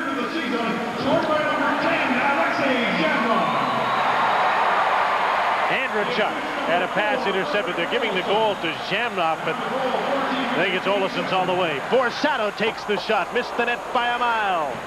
Here's Doug Gilmour at center. Andrechuk comes up with him, kicks the puck up, can't get a shot away, steered aside by Boughton. Doug Gilmour now, centering for Borshevsky, knocked down by Numanen. Shannon's wrestled to the ice by Gilmour at center, and they push and shove as they get up. Todd Gill for Toronto. Outside on Boughton, to the point, McCowan's blast. Loose puck bounces in front of the net. Essenza couldn't find it. Borshevsky trying to center and couldn't. Now they announce that it's Olsen's goal. Icing call on Winnipeg. 3-2, the Jets lead here. Back to Philadelphia for an update. And here we are at the Spectrum with the Flyers leading the Caps 2-1. Now, moments after having one call back, the Flyers make this one count. Kevin Dineen to Gary Galley. And it is 3-1, Philadelphia leading the Capitals. They're in the third at the Spectrum. Jim? We're in the second at the Winnipeg Arena with 4:34 to go in it. Freddie Olsen on the power play has his 14th goal of the season. Zamnov assisted. He's had a good night. One thing for sure is that John Paddock, when he puts Olsen back in the blue line, has got 4 very capable defensemen at moving the puck. Because Boughton and Numanen and Hauslick and Olsen, when they get the puck on their stick, they know what to do with it, and they deliver good passes. Rob Pearson took the puck away from Ulanov, trying to center for Glenn Anderson. Anderson goes to get the puck. His centering pass didn't get to Cullen and hit the back of the net.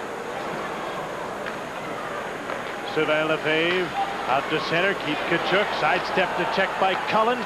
Puck was turned over to the Leafs. Here's Glenn Anderson. Pearson heads for the net. Anderson to Pearson.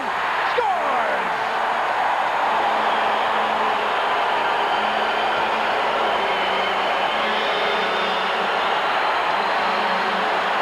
Pearson and Ulanov are squared off the fight. Now it's Ulanov and Sylvain Lefebvre. Ulanov had a fight with Joseph Baranek of the Philadelphia Flyers on Tuesday night.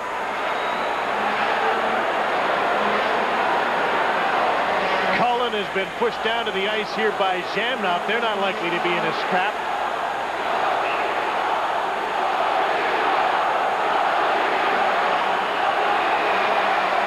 Tell the playoffs are close at hand. Yeah, and everyone's jockeying for positioning right now in the standings. Makes every game right now like a playoff game. Great for the players, great for the coaches, and great for the fans. The Leafs scored again right after a Winnipeg goal. This time it took them 1 minute and 46 seconds to reply. Beautiful goal. Anderson set up Pearson. Anderson just skates right around the outside, and then instead of going all the way around behind the net, he just threw that short little pass, that 5-footer, right out to Pearson. Just a small point, but Pearson standing in the crease when he accepts the pass and puts it in the net. A year ago, they wouldn't have allowed that. He had that left foot just inside the crease. Anderson really blew right around Ulanov. Oh, Fave got that stick right in the face.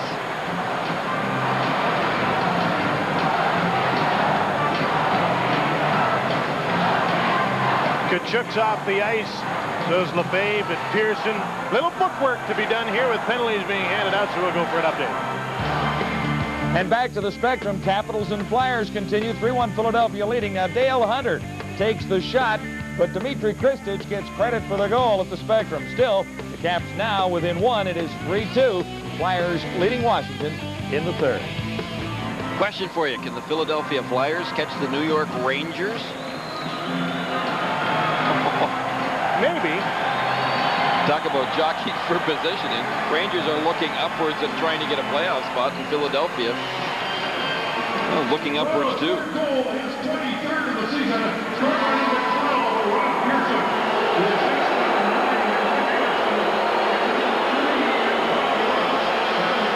Pearson from Anderson and Rouse. He gets a goal and a penalty all at the same time.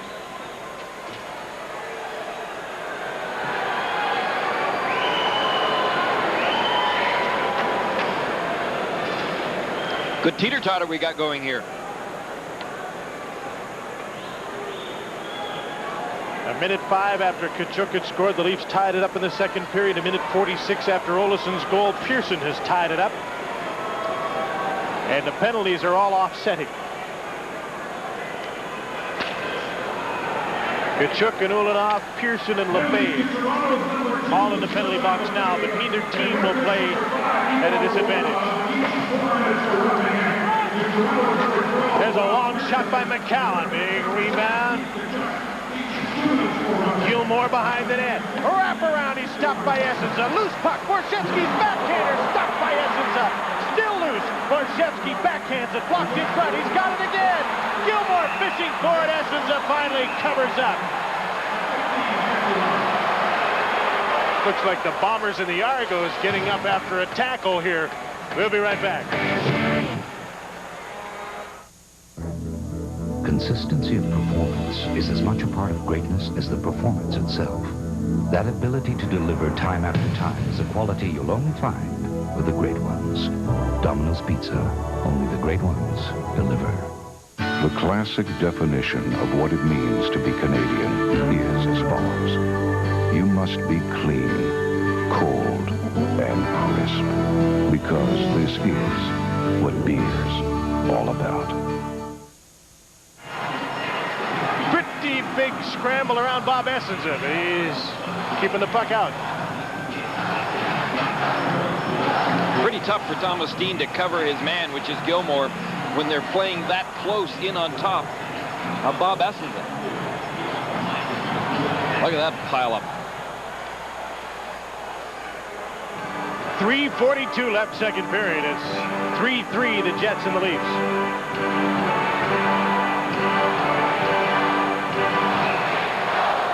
Ball start off the faceoff.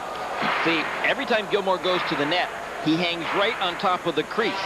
And so it makes it difficult for Steen to be able to do anything as far as checking him, because he can't then enter the crease to be in front of Gilmore, and that's exactly where a coach would prefer to put him, on the outside. That many bodies in front as well. It's tough to even see which is Gilmore's stick if Steen just tries to control the stick. Steen has checked Gilmore all night long. Doug has an assist on a power play goal and an assist at even strength.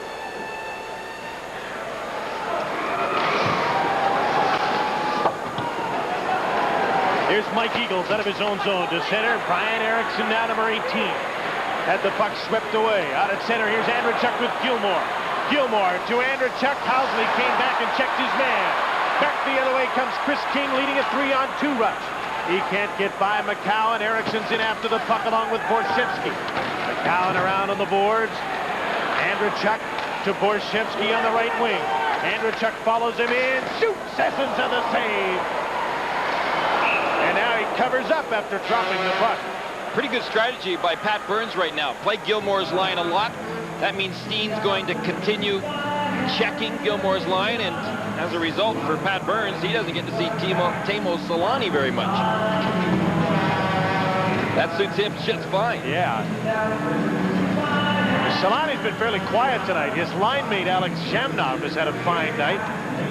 But the problem is that when coaches decide they're going to go to matchups when they're at home, then it makes it very difficult for players like Teemu Selanne that want to get into the flow and get a lot of ice time and keep on rolling over, because John Paddock right now has got a game plan that he wants to follow. Maybe in the third period he'll double shift. Whoa!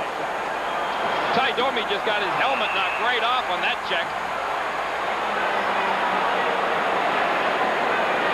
A check from Bill Berg, and Domi's hot, and all three of the officials have surrounded him here.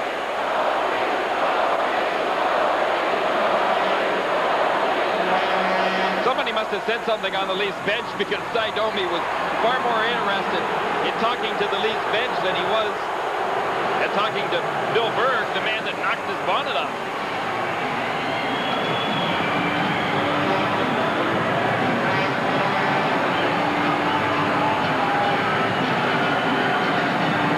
Domi's going to get a penalty.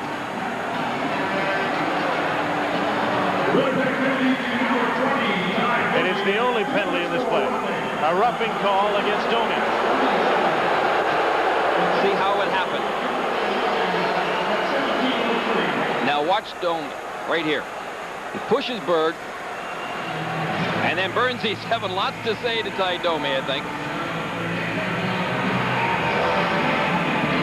And Domi, for retaliating after the hit, gets the only penalty, a roughing penalty, at 17:03.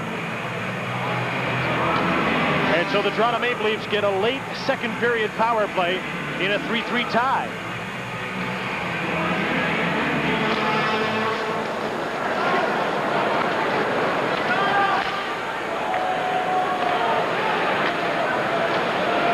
Todd Gill.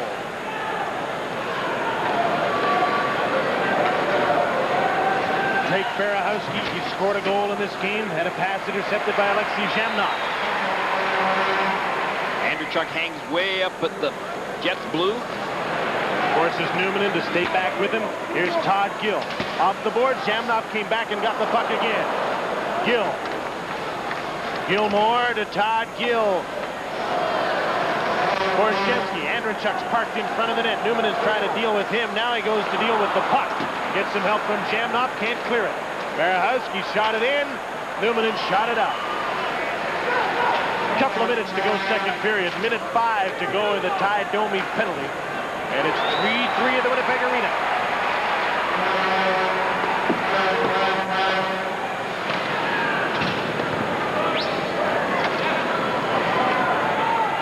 Gilmore leads the power play to center.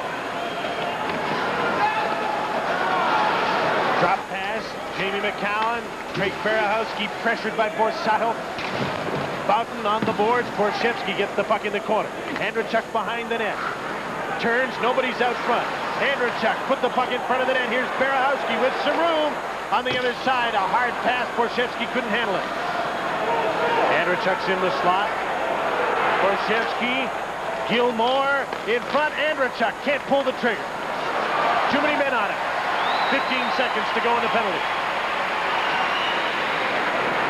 1:10 to go, second period, 3-3 tie.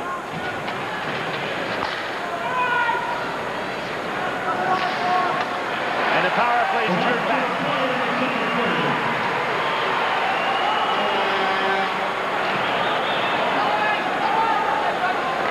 Jets have successfully killed the Domi minor penalty. Back on the ice, as you see. Here's McCowan to the front of the net, just by Krushelnyski.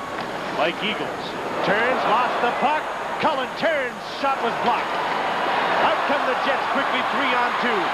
Zhamnov is the puck carrier. He's with Domi and Olesen. Zhamnov rink wide for Olesen, knocked out of the air by Glenn Anderson, and he takes control in the last 30 seconds of the second period. Zhamnov at center. Here's Housley. Housley fights for the puck. The shot is blocked. And there's a penalty coming up on the play. Domi threw his weight as Anderson, and now a penalty is being called for tripping, I believe, against the Maple Leafs. Just 10 seconds to play in the second period. And a penalty's being called against the Toronto Maple Leafs. A little confusion, though, isn't there, right now? I think it might be Mike Krusaliski. Watch Krusaliski to the left of your screen. It's either McCowan or Krusaliski. One on your left, one on your right. Which one do you want to pick? It's Jamie McCowan for the hook on Ty Domi. Yep. They both got Domi. McCowan got the penalty.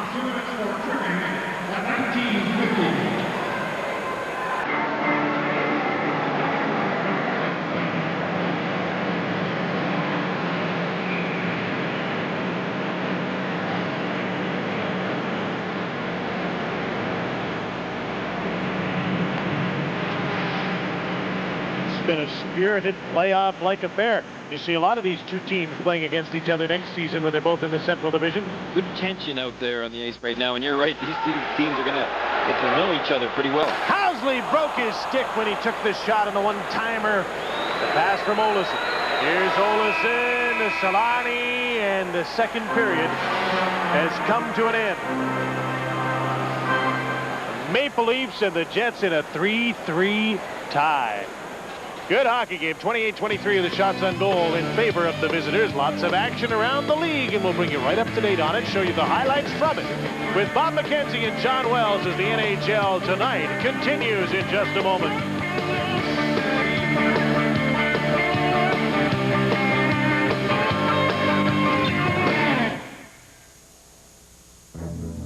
Consistency of performance is as much a part of greatness as the performance itself.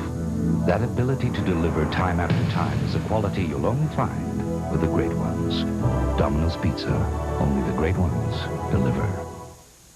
Finally, a game for the more civilized. It's Pepsi's Power Play Hockey Contest. Simply look under these smartly designed caps of Pepsi and 7-Up beverages and acquire letters to spell shoot, save, or score.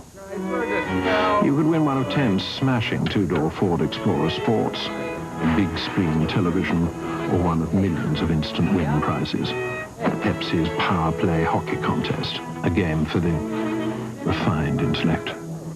Play Lucky Puck at any Hasty Market. Just scratch the Lucky Puck and you could win $5, $25, or $100. Keep scratching and you could win a Texas Instruments 64K electronic organizer. And to complete the hat trick, you could win one of 6 trips for 2 to Florida, courtesy of Canadian Holidays, a world of vacations. To play, stop by any Hasty Market and pick up your free Lucky Puck ticket and start scratching. Look for these participating products. Hasty Market, much more than a convenience store. Password. Don't fake the funk on a nasty dunk. ID? You're early. But I'm ready. Then prove it.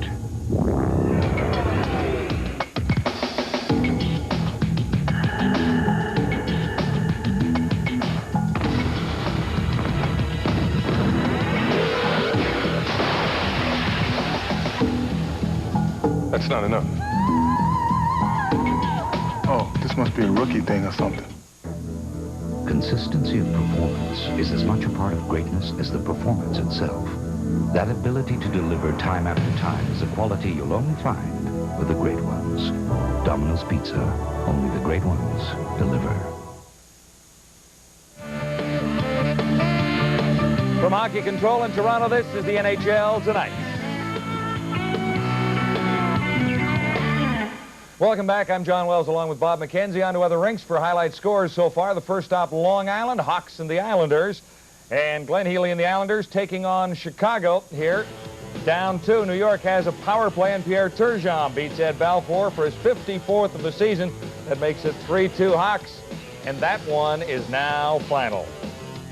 Chicago maintaining top spots in the Norris Division. Hey, maybe the New York Rangers can get back into this if they can do well in their big weekend with the Pittsburgh Penguins. On to Tampa Bay. Detroit's Octopus makes an appearance at Tampa Bay tonight. And that may give them a feeling of home because Bob Probert makes it 7-0 Red Wings with that one. Later on, Proby gets his second of the game to make it 8-0 Detroit. And the Red Wings cruise the west of the way. 9-1 is the final. Detroit keeping pace with the Blackhawks. Well, it's a big night for the Norris Division leaders. Chicago and Detroit both posting wins, keeping pace with each other in a very tight Norris Division. You see them 99 points each.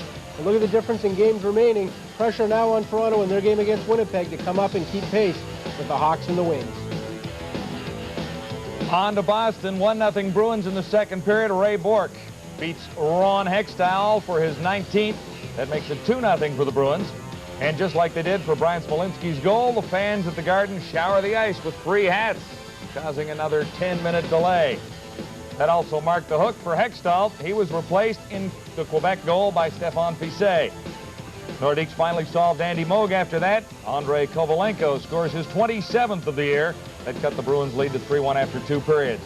Joe Juneau added one after that to make it 4-1, and now there it is 5-1, still in the third period delay because of hat night in Boston. Nobody can stop the Adam Oates-led Bruins. They beat Quebec 7-1 the other night, beating them 5-1 now. And now 15 consecutive games for Adam Oates. That's a season high in the helper category.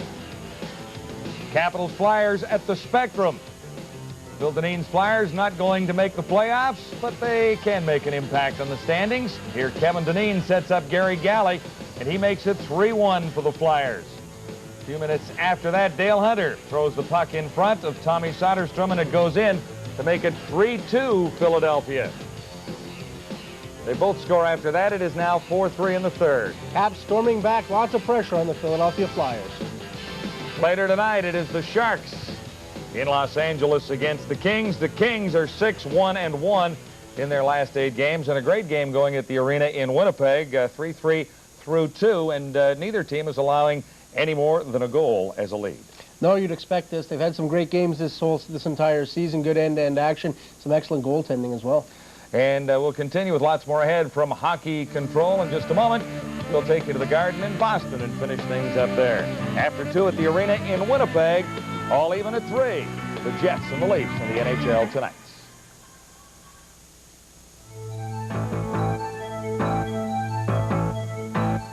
It doesn't take a thief very long to steal your car. Experienced thieves can break in and steal your vehicle in less time than it takes to watch this commercial. But there is a solution to help deter car thieves. It's called the Club. The Club is a brightly colored solid steel bar that easily attaches to any car's steering wheel. Once attached, it makes driving away virtually impossible. The high visibility of the Club deters would-be car thieves, making them move on to an easier, unprotected vehicle, leaving your car safe and giving you peace of mind that your car is protected. So why let a car thief steal away something you've worked hard to purchase? Make the Club anti-theft device a part of your car. Never park your car without the Club. The Club anti-theft device, available at better stores everywhere. Send the money today, or your father and I could be washed away.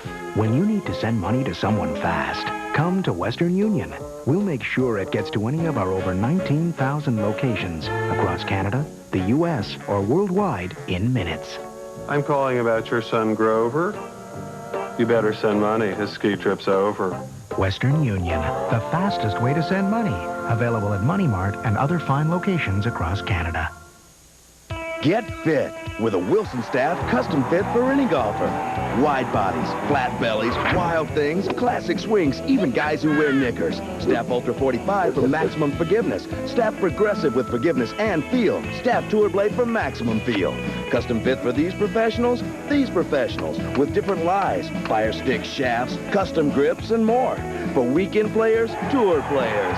Wilson Staff, made to win because they're custom made just for you.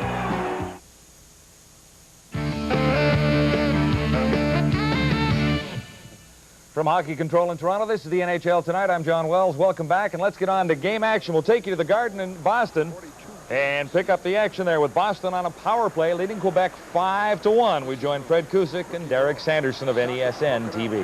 With it from Oates with Juneau. Saved by Hextall. Steve Leeds had the right idea. Certainly did. He went to the net. He was trying shot pass. If the pass failed, the shot was going to hit the net regardless. Hextall, nice save. The Red Sox have started 93 off on the right foot. Now it's your chance to guarantee a chance to see the boys of summer all season long. Tickets to Friendly Fenway are easy to obtain simply by calling 617-267-1700 or by going to the Sox ticket office or the clubhouse shop at the Burlington Mall. Oates on the draw. Leach back for Bork. Bork fires in. Tipped by Leach. Went wide. Decision trying to clear it out. Grabbed by Shaw. Kept in. As Derek said, what a game Shaw has played. Juno keeps it in. Now the pass is broken up. Ricci trying to break away. Checked. Gets it over the line. But stopped by Bork, and it rolls in for Shaw. 6:30 left. Third period. 5-1 Boston. Juno has 2 goals. Coming hard. Driving in. Hextall gets it and clears. Juno was honored. Named a rink for him at his hometown, Bar Rouge. You know, we have not seen Ron Hextall shoot the puck or play the puck a lot. So kind of a high elbow by Wolanin. Somebody on the bench.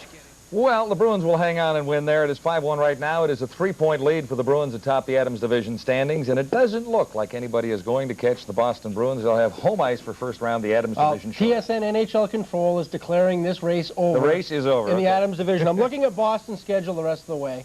They've got 1 game against the Montreal Canadiens on Saturday night. Now, you'd think if Montreal wins that, they got a real good shot at it.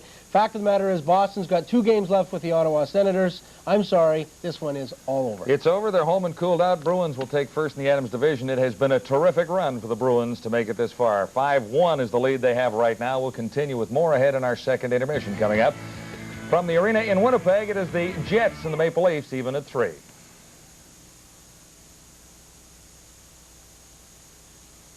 At Thrifty Car Rental, we know renting a car for business has its good points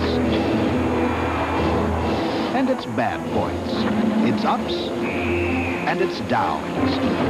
So when you're shopping for a rental car, call Thrifty and rent a full-size 4-door like the new Chrysler Concorde for just $39.99 a day. Because no matter how much money you make, it is, after all, your money. That's why I always rent from Thrifty. As its designers, we loved it like a mother loves its child. Of course, our child grew up to be a legend. Well, it took 3 years of long hours and a lot of heart and soul, but in 1953, we changed the way the world saw sports cars forever. If you have designs on owning a classic, enter Valvoline's Classic Car Giveaway now, and you could win this 1960 Corvette.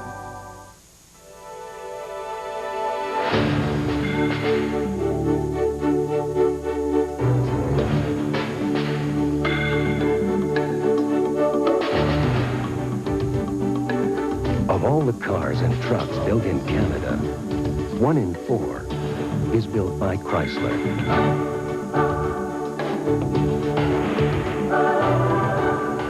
A record 457,800 last year alone.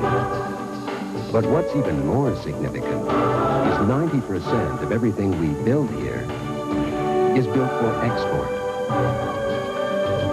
That provides thousands of jobs for Canadians and pours billions of dollars into our economy. From our award-winning new mid-size sedans to our best-selling minivans, at Chrysler, we're not just building cars, we're building Canada.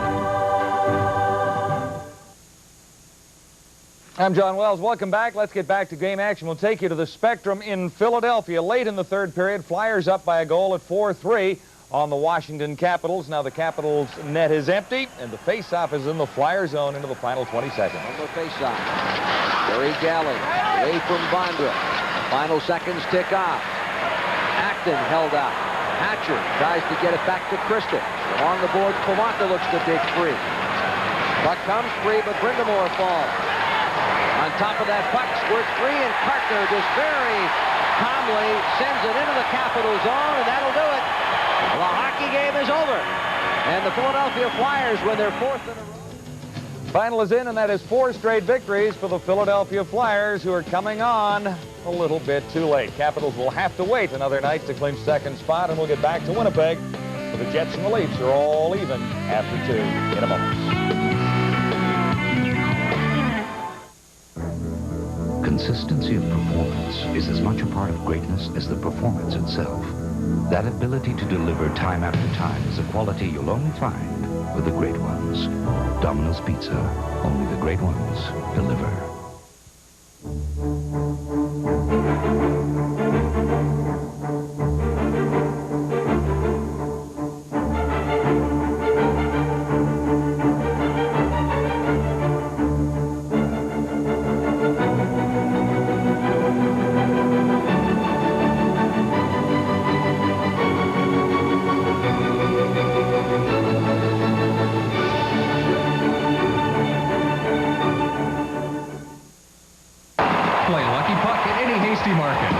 Just scratch the lucky puck and you can win $5, $25, or $100. Keep scratching and you can win a Texas Instruments 64K electronic organizer.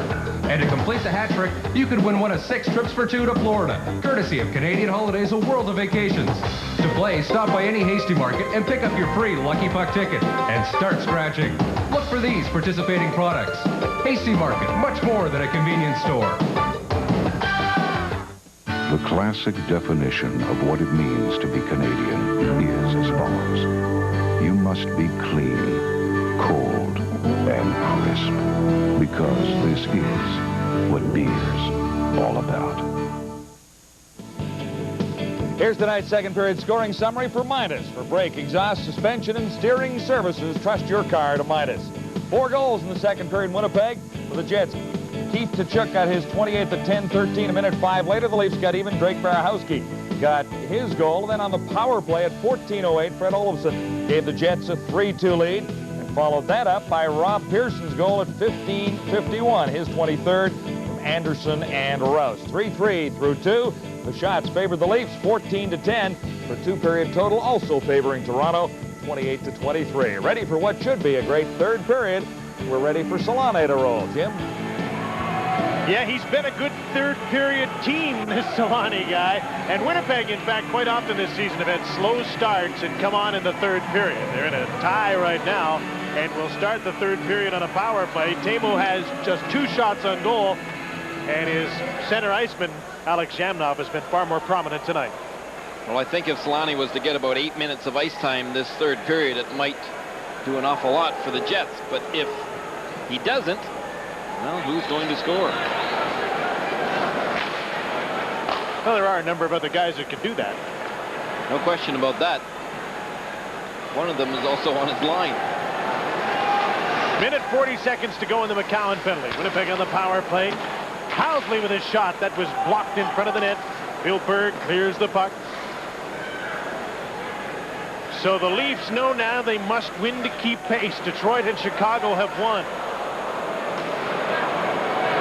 Winnipeg's closest opponent, LA, the third-place team in the Smythe division, will get underway against San Jose soon. I think the Jets may know the outcome of that game already.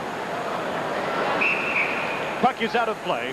Goaltender Sheriff Felix Potvin and Bob Essenser, the referee Bill McCreary. There's Doug Gilmore, who has a pair of assists tonight. Assist number 16, Nikolai Borshevsky, and number 93, Doug Gilmore. Maybe.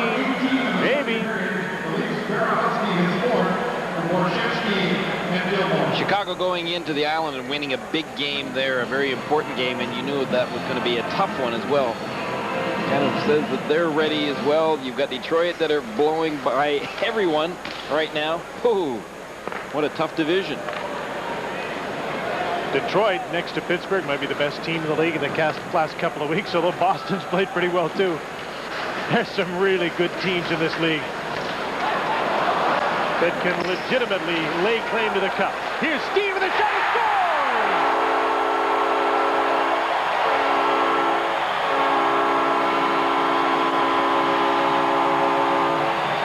4-3 Jets. Hey, Thomas, your job was to check tonight.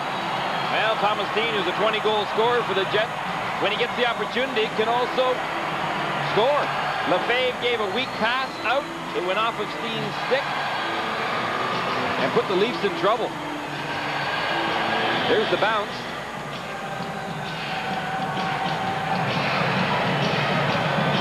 Steen's 22nd, a power play goal. 1 minute and 4 seconds into the third period. Can the Leafs respond quickly again as they have all night?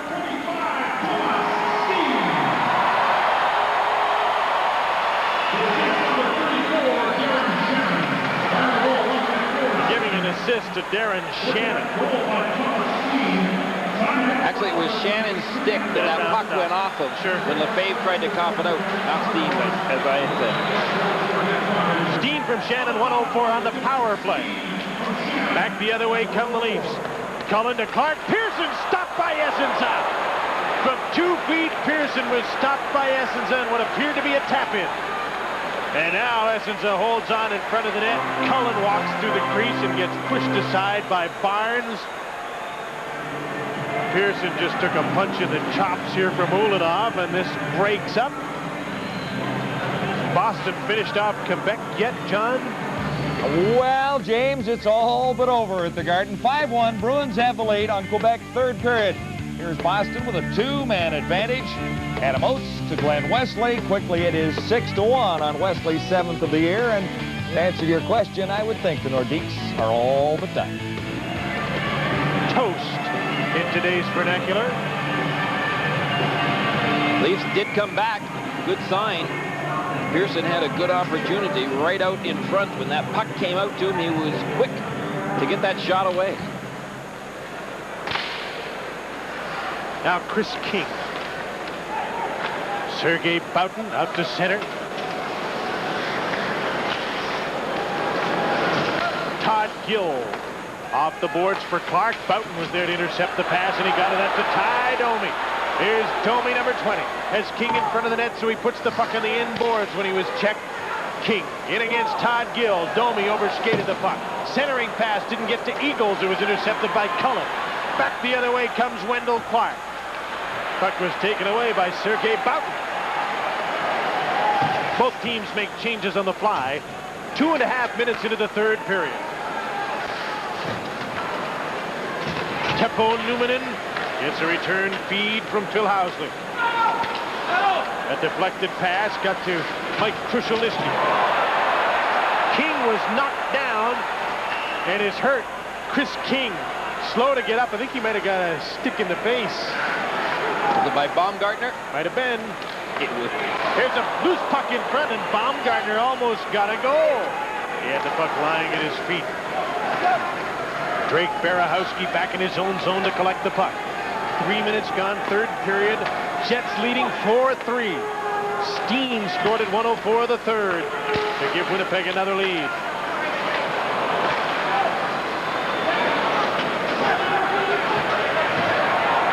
Housley on a Toronto change to Kachuk.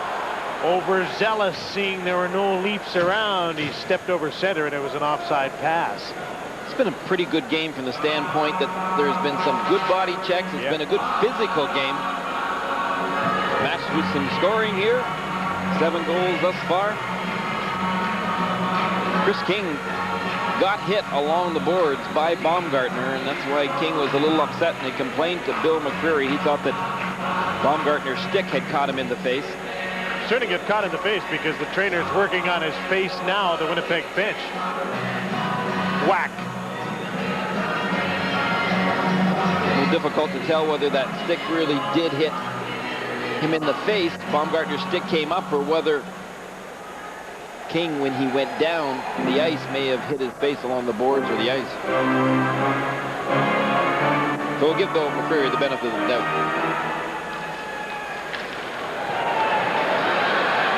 Here's Darren Shannon at center with Borsato and Steen. He dumps the puck in. Again, Steen plays against Gilmore as he has all evening. Gilmore to Bob Rouse. Shannon checks him, ties him up. Borsato gets the puck. Pinned to the boards by Gilmore. Shannon against Rouse. Gilmore comes back to help out.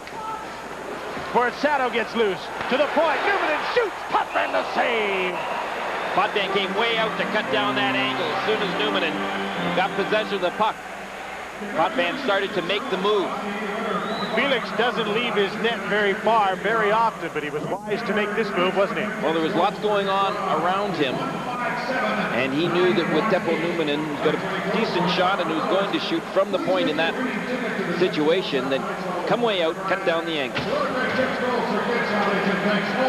Best goals against average and save percentage of the NHL at 21 years old.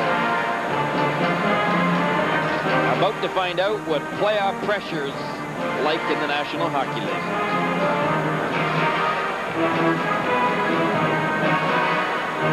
Jamnoff and Zezel to face off. Jamnoff won the draw. But stepping out to the puck was Anderson to knock it by Housley and up to center. Rule it off to Housley. Jamnoff, Kachuk, and Solani are on the ice for Winnipeg. Bjorkberg. Weak shot flipped into the corner. Glenn Anderson in on the right side. Overskated the puck and left it for Zezel, who's bumped by Ulanov off the puck.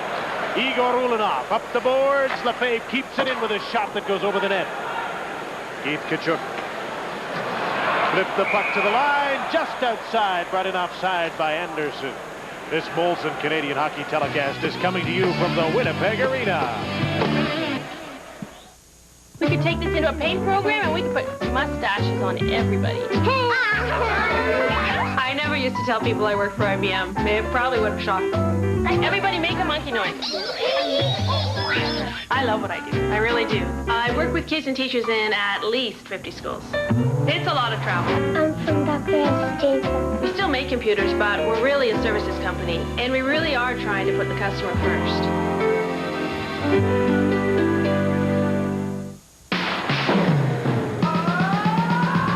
Tell your sisters, tell your brothers. Hey, yeah, McCain makes a pizza for the deep pan lovers. McCain Deep Pan Tender Crisp Pizza, the finest pizza that ever came out of your oven. A unique, gentle way of rolling the dough gives you deep pan pizza perfection. McCain makes a pizza for the deep pan lovers. McCain Deep Pan Pizza, the finest pizza to ever come out of your oven. Pretty heady company for Teemu amongst the Winnipeg Jets of the past in the WHA and the NHL. This team is really taking on the same type of character that team that won Avco Cups. And it can continue to do so. You know, since Mike Smith took over as GM, they've drafted 29 players from Europe. Here's Domi with a shot, and he missed the net. Kennedy with a shot. Stopped by Potvin and steered to the boards. Pearson gets the puck to center. Clark down the right wing board, slipped by Chris King. Wendell Clark centering pass all the way to the point. McCowan keeps the puck in. Cullen to Clark with some room from behind the net. Clark can't move the puck out front against Eagles. Cullen's trying to get loose. Pearson's trying to get the puck. He's checked by Freddie Olesen. Here's John Cullen after the puck to Wendell Clark behind the net. No one in front now. Wendell to Rob Pearson. He turns. Checked by Eagles. Clark. Pinned to the boards by Olesen. Gets away. Cullen behind the net out front. Pearson knocked the puck to the corner. Clark behind the net. Gets away from Olesen. Trying to wrap around. In front of the net. Kick. They score! It deflected in. Tying the game. And Domi will argue it was kicked.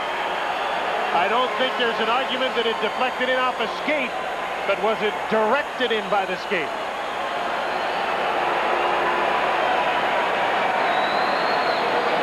Well, take a look at it. You be the judge.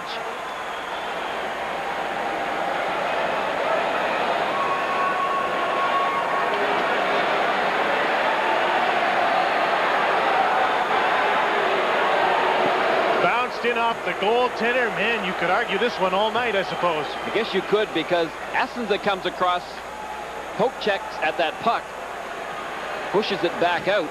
He turns his foot sideways as if he knows the puck is there. Pearson gets another goal. His second. Bill McCreary called it right away. And it's 4-4.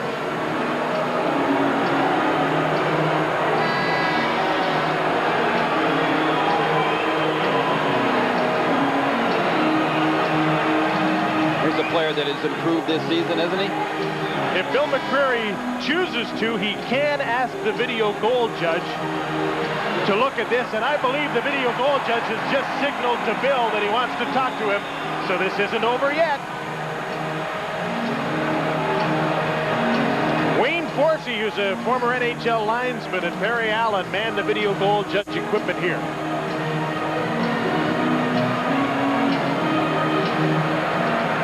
The play is under review. Will it be 4-4? Will it be 4-3 Jets? Yes, you're right, Pat. Bill McCreary did signal goal right there. And Pat looks above and is not happy with the video goal judge.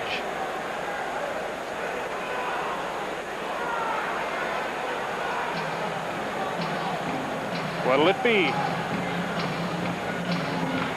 No goal. The puck was directed.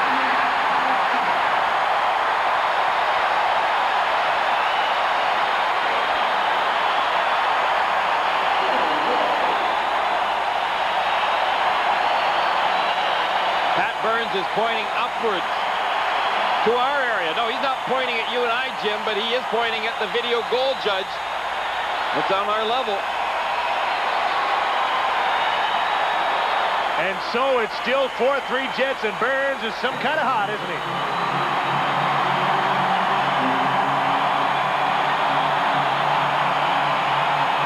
Let's give you another look.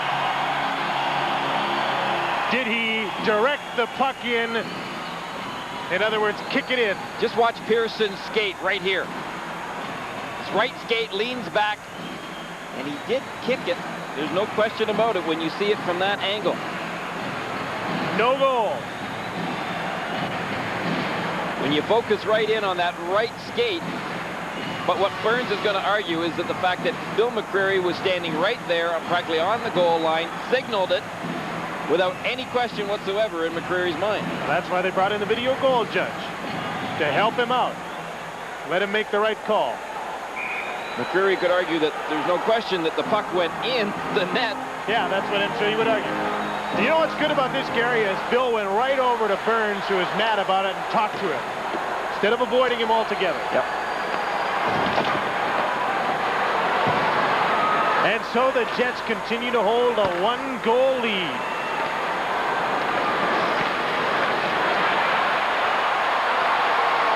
Steen in after the puck. Corsato and Darren Shannon are there. Neither can come up with a puck as it moves to center. Sergei about 6 minutes into the third period. 4-3 Winnipeg. You're watching the NHL tonight on TSN. Numanen to Shannon. Jamie McCowan now for Toronto. Ahead to Anderson. Splits the defense. Can't get the backhander away. Ran him into the boards with a big elbow. Here's Gilmore now. Rammed to the boards by Thomas Steen. Shannon gets the puck. Solani breaks through the middle. The pass goes the other side to Numanen. Teppo Numanen. His shot on goal stopped by Potvin. Teemu Solani pinned to the boards. Anderson gets the puck to Kushulniski. And the Maple Leafs come out of their own zone trailing by a goal. Gilmore to an open wing, and he'll head for the bench on a Maple Leaf change.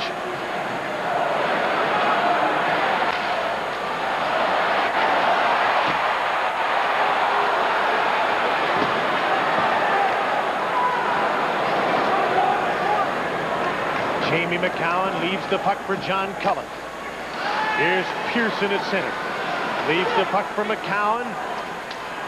To an open wing. Cullen didn't get there in time. Ulanov knocked it away. McCowan checked by Shamrock. Shamrock had his stick hooked up on McCowan. Couldn't get loose to feed Solani. Todd Gill winds up. His pass to Wendell Clark. He retrieves it from the boards, then ran into Ulanov and lost the puck. Gill kept the play onside. Rubbed to the boards by Tkachuk. Cullen fell down. Tkachuk to Solani. One man to beat. Teemu, backhander, stopped by Potvin.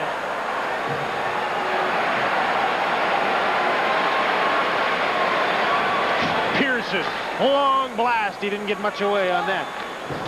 They ran into the boards, chasing Eagles. Out come the Jets. On a Toronto change, Salati dumps the puck in, and then he hits for the Winnipeg Jets bench on a chain. Good action, third period, 4-3 Winnipeg. Drake Barahowski bumped to the boards as he gained the blue line and turned the puck over. Teppo Numminen, his pass over 2 lines offside to Davidoff. Stay in your seat, 1-goal game. We'll be right back.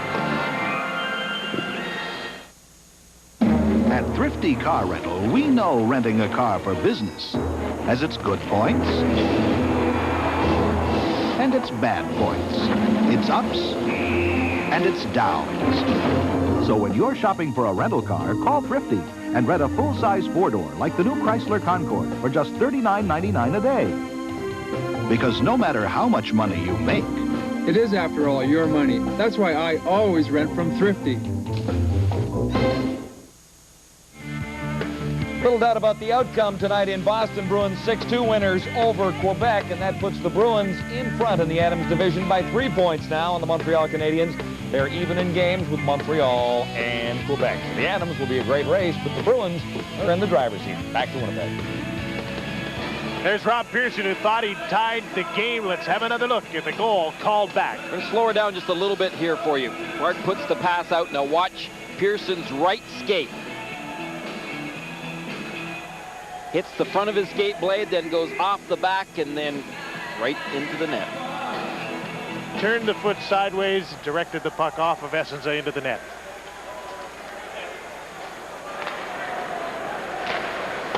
And so it's still 4-3 Winnipeg. Gilmore trying to get loose, gets the puck to Borshevsky. Gilmore goes to the net. The pass to him kicked away by Essenza. Doug Gilmore. His pass for Andrechuk, who had 4 shots on goal in the second period. He can't get the puck now. Terrence Shannon dumped the puck in. First man back is Sylvain Lefebvre. Andrechuk's pass almost intercepted, but he got it through to Borshevsky. Nikolai Borshevsky takes the shot. Boughton backing in. Borshevsky gets the puck. Gilmore's shot is stopped by Essenza. Another good chance for the Leafs to tie it up. No icing.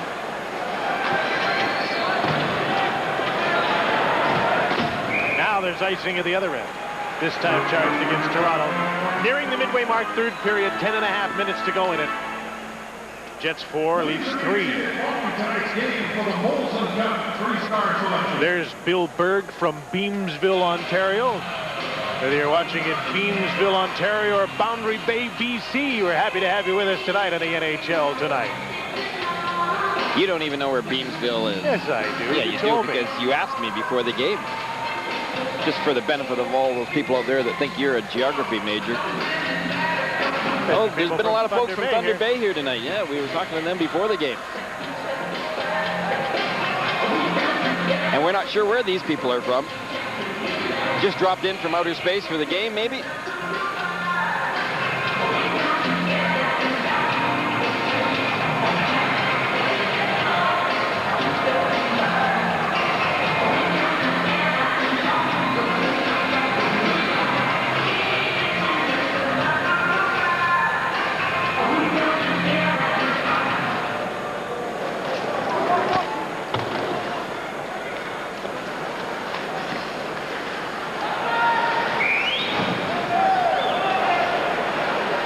An offside call, and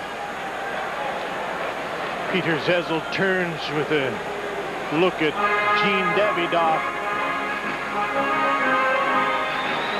Which creates a little bit of a team meeting. Speaking of team meetings, pretty interesting thing that I found out today that Mike Smith, the general manager of this hockey club, does in the summertime. Apparently he has what's called a town hall meeting, and people all get to come to this building right here and fire every question they possibly have on their minds at Mike Smith. And it's become pretty popular because Mike Smith is as honest could be with all of his answers.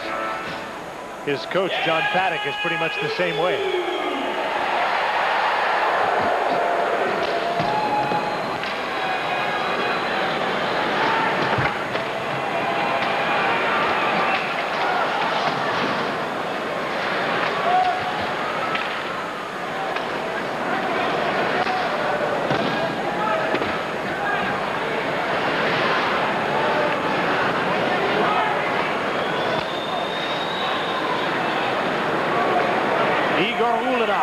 fires the puck to center. Got it through to Keith Tkachuk, taken down by McElwain, centered and cleared by McCowan.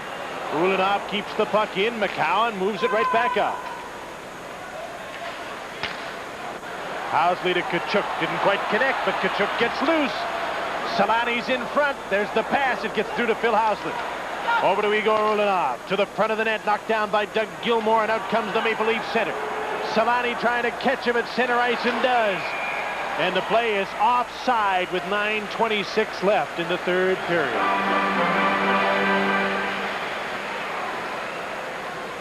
Toronto Blue Jays play their home opener tomorrow and celebrate their World Series championship by handing out the rings. And at 1:30 Eastern time, as I say tomorrow? Tomorrow is when they play that game, Greener. And at 1:30 Eastern on Saturday, we'll show you the Blue Jays against the Cleveland Indians on TSN. And international hockey the same day with the United States against Canada's national team at 5 Eastern time.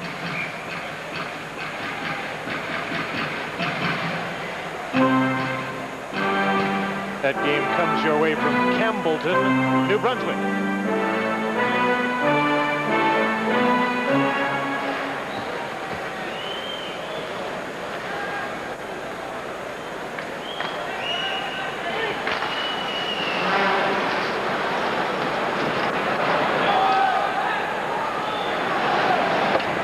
Anderson barging in after the puck. Krushelnyski is with him. Gilmour's there as well. He's double shifting here. Gilmour in front. Chris King cleared the puck. Jets starting to lay back a little bit, especially with this line out on the ice. You know, before when I was mentioning is if Timo Solani isn't on the ice, is that who's going to score? The point I was making is that with that matchup again that we had talked about in the second period that happened in the first and the second, when Solani isn't on the ice, then Jamnot's not on the ice, and so often Housley's not on the ice, and now all of a sudden you've got 3 out of the top 4 scorers for the Winnipeg Jets that aren't out there. So that really did play right into the Toronto Maple Leafs' hands earlier in this game. Gilmour won the draw from Eagles. Todd Gill steps up with the puck, turning away from Sergei Boutin, got the puck into the skates of the linesman. Krushelnyski shoveled the puck out front, couldn't get it to Anderson. Chris King, number 17 for Winnipeg. Off the boards, Gilmour. Didn't get much on that shot towards the net, and it's cleared by the Jets the length of the ice. Icing against Winnipeg with 8:31 to play in the third period. As Anderson and Newman talk it up. There's Gilmour now getting away from the checking of Steen by double shifting in the third period. The Leafs really have done an excellent job this season in improving their defensive play. And, you know, it's pretty amazing that they've been able to make that big of an improvement in a year where offensively in the National Hockey League it's just gone berserk. Last season, only 4 teams had 300 or more goals for. This season, we might well have 15 teams. We've got 12 right now. There'll be another couple before the 80-game mark, or by the 80-game mark. So that might be 15 teams with 300 or more goals for in a season compared to 4 last year. You think this league hasn't gone offensive? It's a fast game now. And full you get of skilled players. And you get paid a lot of points, or a lot of dollars for getting points.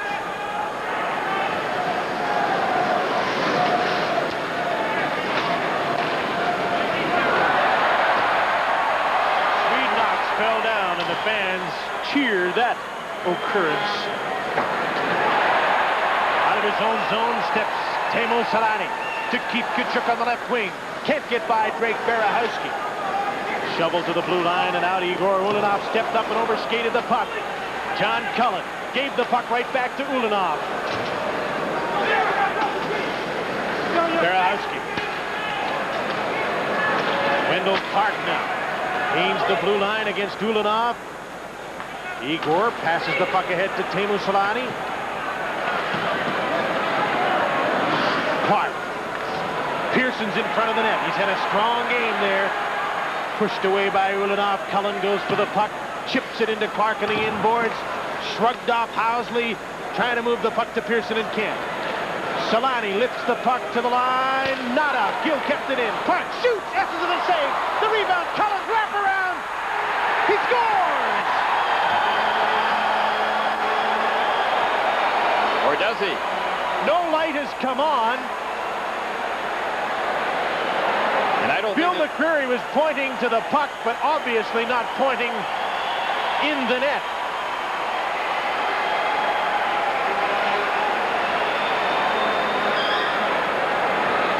The Leafs felt it was in.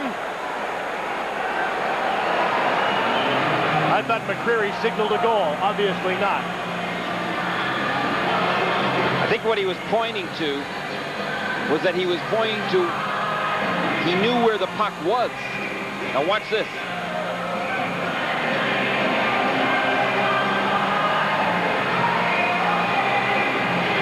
Can't see where the puck is from that angle, but there's where McCreary's pointing to the puck. Put his finger right through the mesh. He knew exactly where it was, and obviously it was not across the goal line. So it's still 4-3.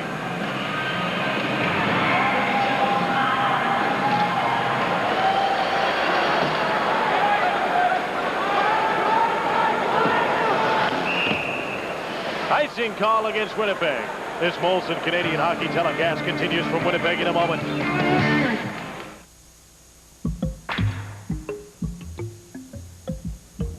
It's uniquely refreshing. It's naturally clear. It has no artificial color, no artificial flavors, and no caffeine. What is it? 7-Up. The original clear beverage. Nothing could be more refreshing.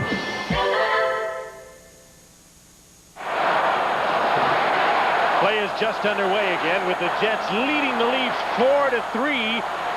The Leafs scored once, only to have it disallowed by a video goal judge. The rules don't allow a player to kick the puck and have it deflect in of anybody. And then it appeared moments ago as though the Leafs might have tied it up, but they didn't. Andrechuk out from behind the net. Gilmore's there as well. But Boughton has the puck. Andrechuk went down trying to draw a penalty. Bill McCreary didn't take the bait. Drake Barahowski.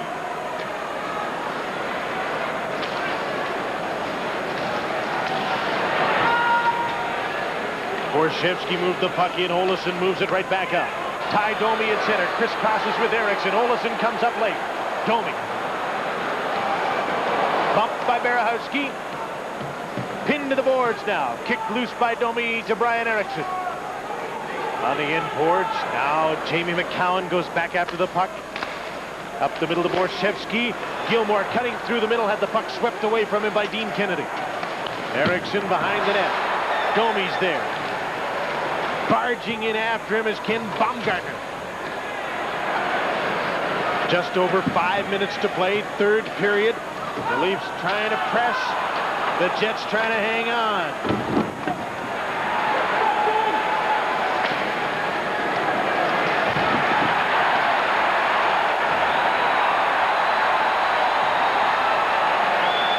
Quite a battle blade between Eagles and Gilmore. Gilmore's hot at the referee. There's an icing call against Winnipeg. Well, Eagles has the abilities to get underneath your skin, and right now he's gotten underneath the Leafs' skin. Wendell Clark got crunched by him earlier in this game. To Wendell Clark's credit, he has not gone back after him. He's fought more about trying to score a goal. Gilmore was put down by Eagles, and Gilmore, when he was getting up, gave Eagles a little love tap on the left ankle.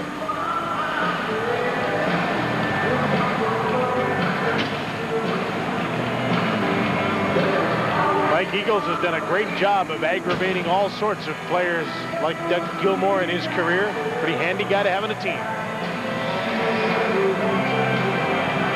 Kind of a good mixture that John Paddock has started to put together here, though, with all the speed and skill that he's got from across the ocean. Now he's got some guys like Chris King, Ty Domi, and Eagles that can rough it up, too.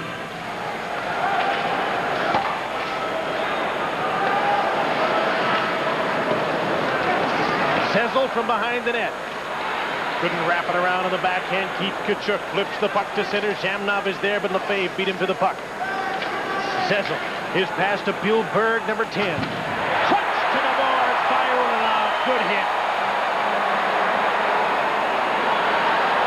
Samnov to Kachuk off his skate. The puck deflects in deep. Felix Potvin clears it around on the boards. Cut off by Solani. Centering pass. There to save the day was Lefebvre. Just over 4 minutes to play. Third period. Winnipeg 4, Toronto 3 at the Winnipeg Arena.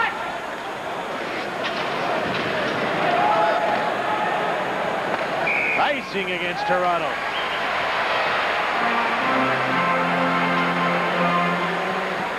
Huey, I was talking about the offense in the league a little earlier and talking about the number of teams that have got 300 goals or more. What about the number of players that have got 100 points or more this season? Last year, we had 9 players that ended up in that lofty category. This season, we'll have maybe 24. You go from 900 point plus scorers to all of a sudden 24. I'd say there's a lot of emphasis on offense. And with this team coming into the Norris Division next season, it's going to be interesting. They really have built their team for Smythe Division play. Now they're going to enter into a little tougher, a little better defensive in some ways. A little more grinding in places like Chicago. But Detroit's a very good offensive team. Detroit and Winnipeg will be fun to watch when they play each other a lot.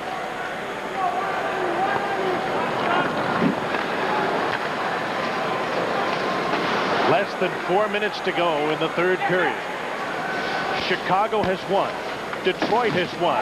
The Leafs are 4 points back of the 2 leaders in the Norris Division and need a win to keep pace. Here's Rob Pearson.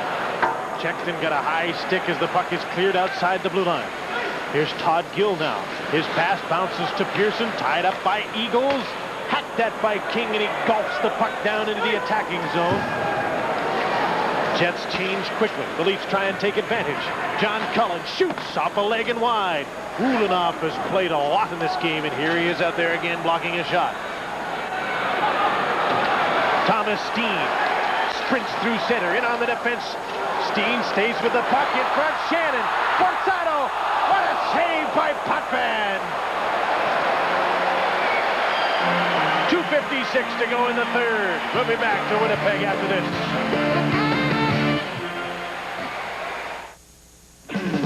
This is the party of the year. You can't miss it. You just go down the highway, 2 laps to the right. Party? That guy said left, huh? Left. Pretty sure he said left. He definitely said left. It's a toga party. Oh. Personal affirmation? R for reverse. We're out of here. Hey, what, you get lost? Gentlemen, welcome to the Center for Personal Affirmation. Molson Canadian, with beers all about. Sunday night hockey on TSN this weekend brings you the Toronto Maple Leafs against the Hartford Whalers at 7 o'clock Eastern. Then the very next night, the Canadiens fighting for top spot in the Adams. The Capitals trying to hold on to home ice advantage in the Patrick Division, 7:30 Eastern from the Forum. The Patrick Division is pretty interesting now, isn't it? With Philadelphia winning tonight, 75 points, only 4 behind the Rangers, but they're not eliminated yet. No, but they're a long shot. I know, but if they won every single game and the Islanders lost every game, then they'd all of a sudden end up with 83 points. The Capitals haven't wrapped up second spot yet, and that looked like a foregone conclusion a couple of games ago. What a finish. Beauty. That aptly describes this game as well, as Luciano Borsato is crunched into the boards, hustling after a puck on an icing call. Down to 2:45 left in the third period. The Leafs thought they tied it on a goal ruled kicked in. Some of the Leafs thought they tied it when they pushed the puck almost by Bob Essensa later than that. Not once did they think that, but twice they thought that. Yeah. That hurts a little bit more and makes it a little bit more difficult to swallow when you've got the flu on top of that. Wonder who gave Pat the flu. Foligno give it to him, or he gave it to Foligno? They both got it.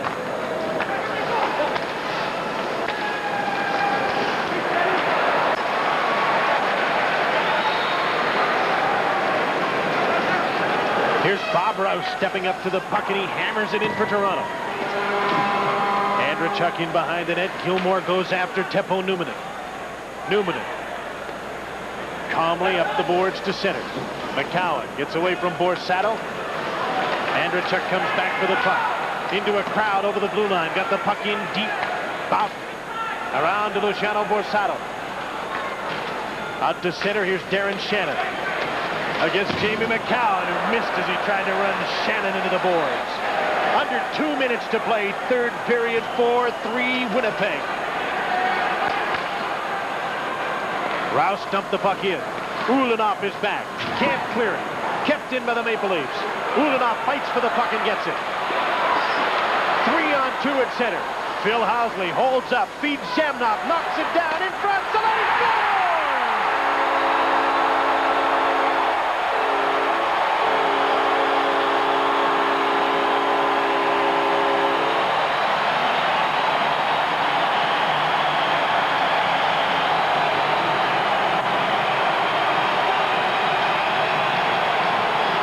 Give them a little bit more ice time and they shall reward you. That's what they've done for John Paddock in this third period.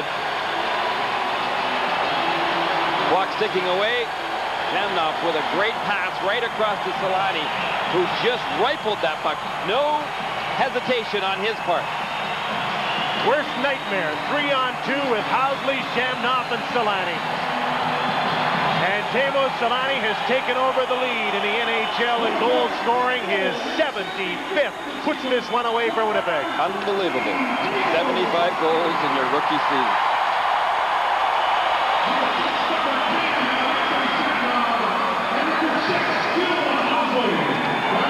Solani from Shamnoff and Housley at 18:23, 5-3 Winnipeg, and time's running out of Toronto. And their aspirations of finishing first in the Norris may have been dealt a serious blow here in Winnipeg tonight. Icing against Toronto. Minute and 7 seconds to go, and they're in their own zone as Tkachuk is knocked to the ice. He and Berehowski were kind of chatting back and forth. And then Tkachuk ended up down on the ice. Berehowski gave him a shove. They've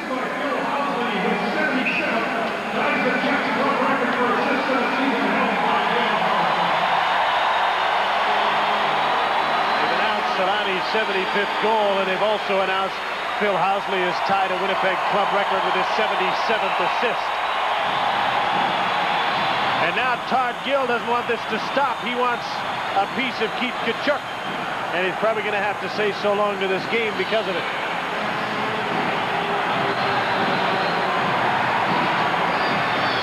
Want to go back and take a look at why the Leafs are angry? Yeah. Let's take a look at this right here. He threw a hip check at Berehowski.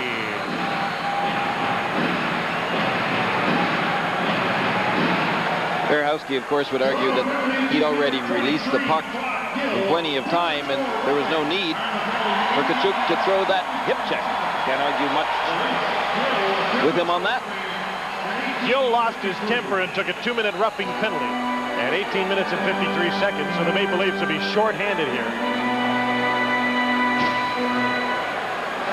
They're shorthanded and down by 2 goals with 1:07 to go. Looks like Toronto will be 4 points. It will stay 4 points behind Detroit and Chicago in the Norris Division. Next, they'll play that red-hot Philadelphia team Saturday night at home. Ooh, that'll be a dandy, won't it? Winnipeg will play Sunday in Edmonton, then host Tampa and Edmonton next week to finish up.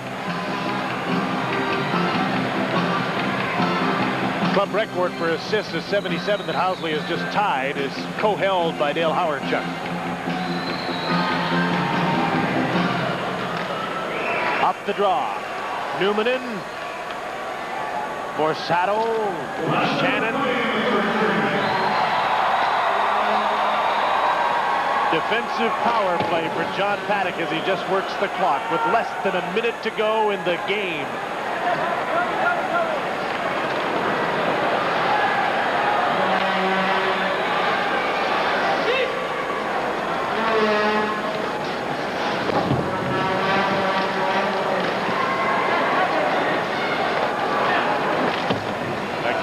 the boards. Housley dumped the puck in deep. The Leafs won't even get a chance to pull their goalie tonight.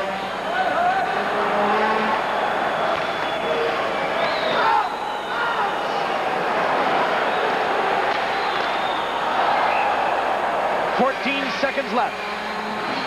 You know, Jim, this will be the first season as well for the Winnipeg Jets that after having an improved season, that they've come back with a better one. They've always had this incredible cycle whereby they do well one year, they drop the next in points, they do better the next year, and then they drop again.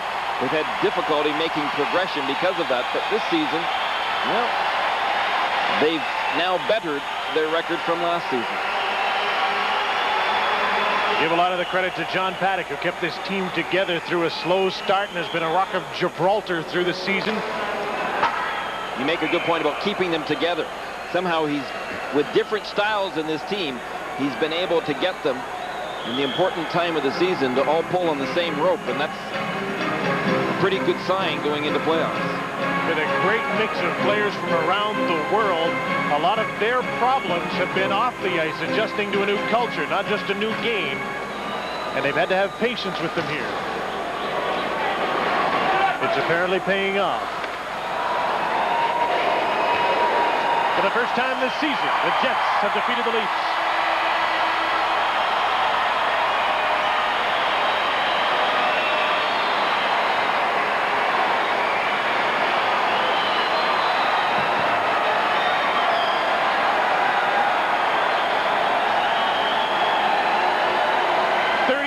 Victory of the season for Bob Essensa.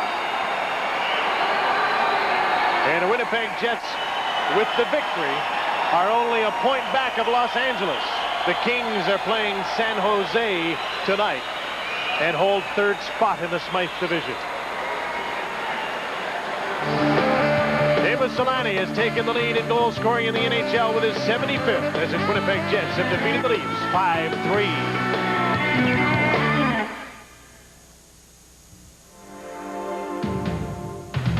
Imagine a deodorant that keeps a man feeling as clean and fresh as this all through the day. Well, this is it. Introducing New Band for Men. Clean and fresh because it goes on clear. And New Band for Men sets up a clear shield of protection against odor. Actually fights odor for a full 24 hours. Feel this clean. Feel this fresh. Try New Clear Band for Men deodorant. Tim Hortons presents The Sandwich. No. The new Tim Hortons sandwich. Our sandwiches always look fresh because they're made fresh every day on our very own bread that's baked crusty and fresh in our very own stores with the freshest selection of your favorite fillings from just $2.69 to $3.49. They're the greatest thing since, you know. You've always got time for Tim Hortons. New from Tim Hortons. Everybody's got the power to stand up and say it loud. People gotta know just what people can do. There's a change, you can feel it too. Everybody's got the power to do what you wanna do. Now accomplish what you knew you could do. Find out about affordable Ambro personal computers.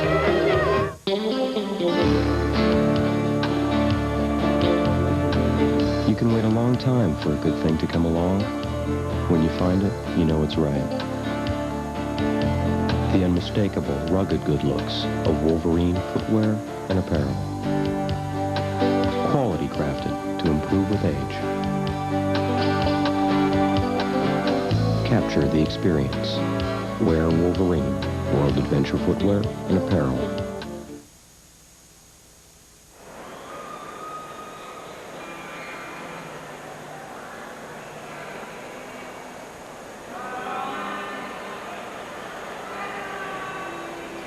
The game briefly in the third period. And the third star, also from Winnipeg, Alexei Zhamnov, who had 3 assists in the Jets' 5-3 win over Toronto. Live from Toronto, this is the NHL Tonight. More in a moment from TSN Hockey Control. And stay with us for the turning points from Winnipeg.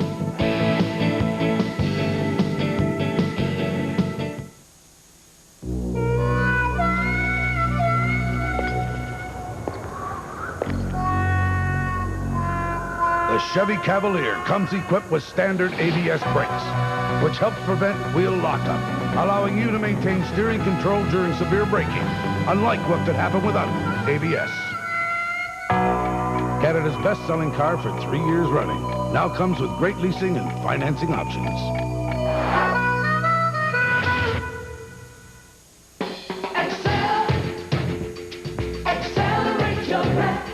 Excel, the sugar-free gum that freshens your breath longer. Accelerate your breath. Only Excel. Now it's time for the TSN Turning Point, brought to you by the Mutual Group. With a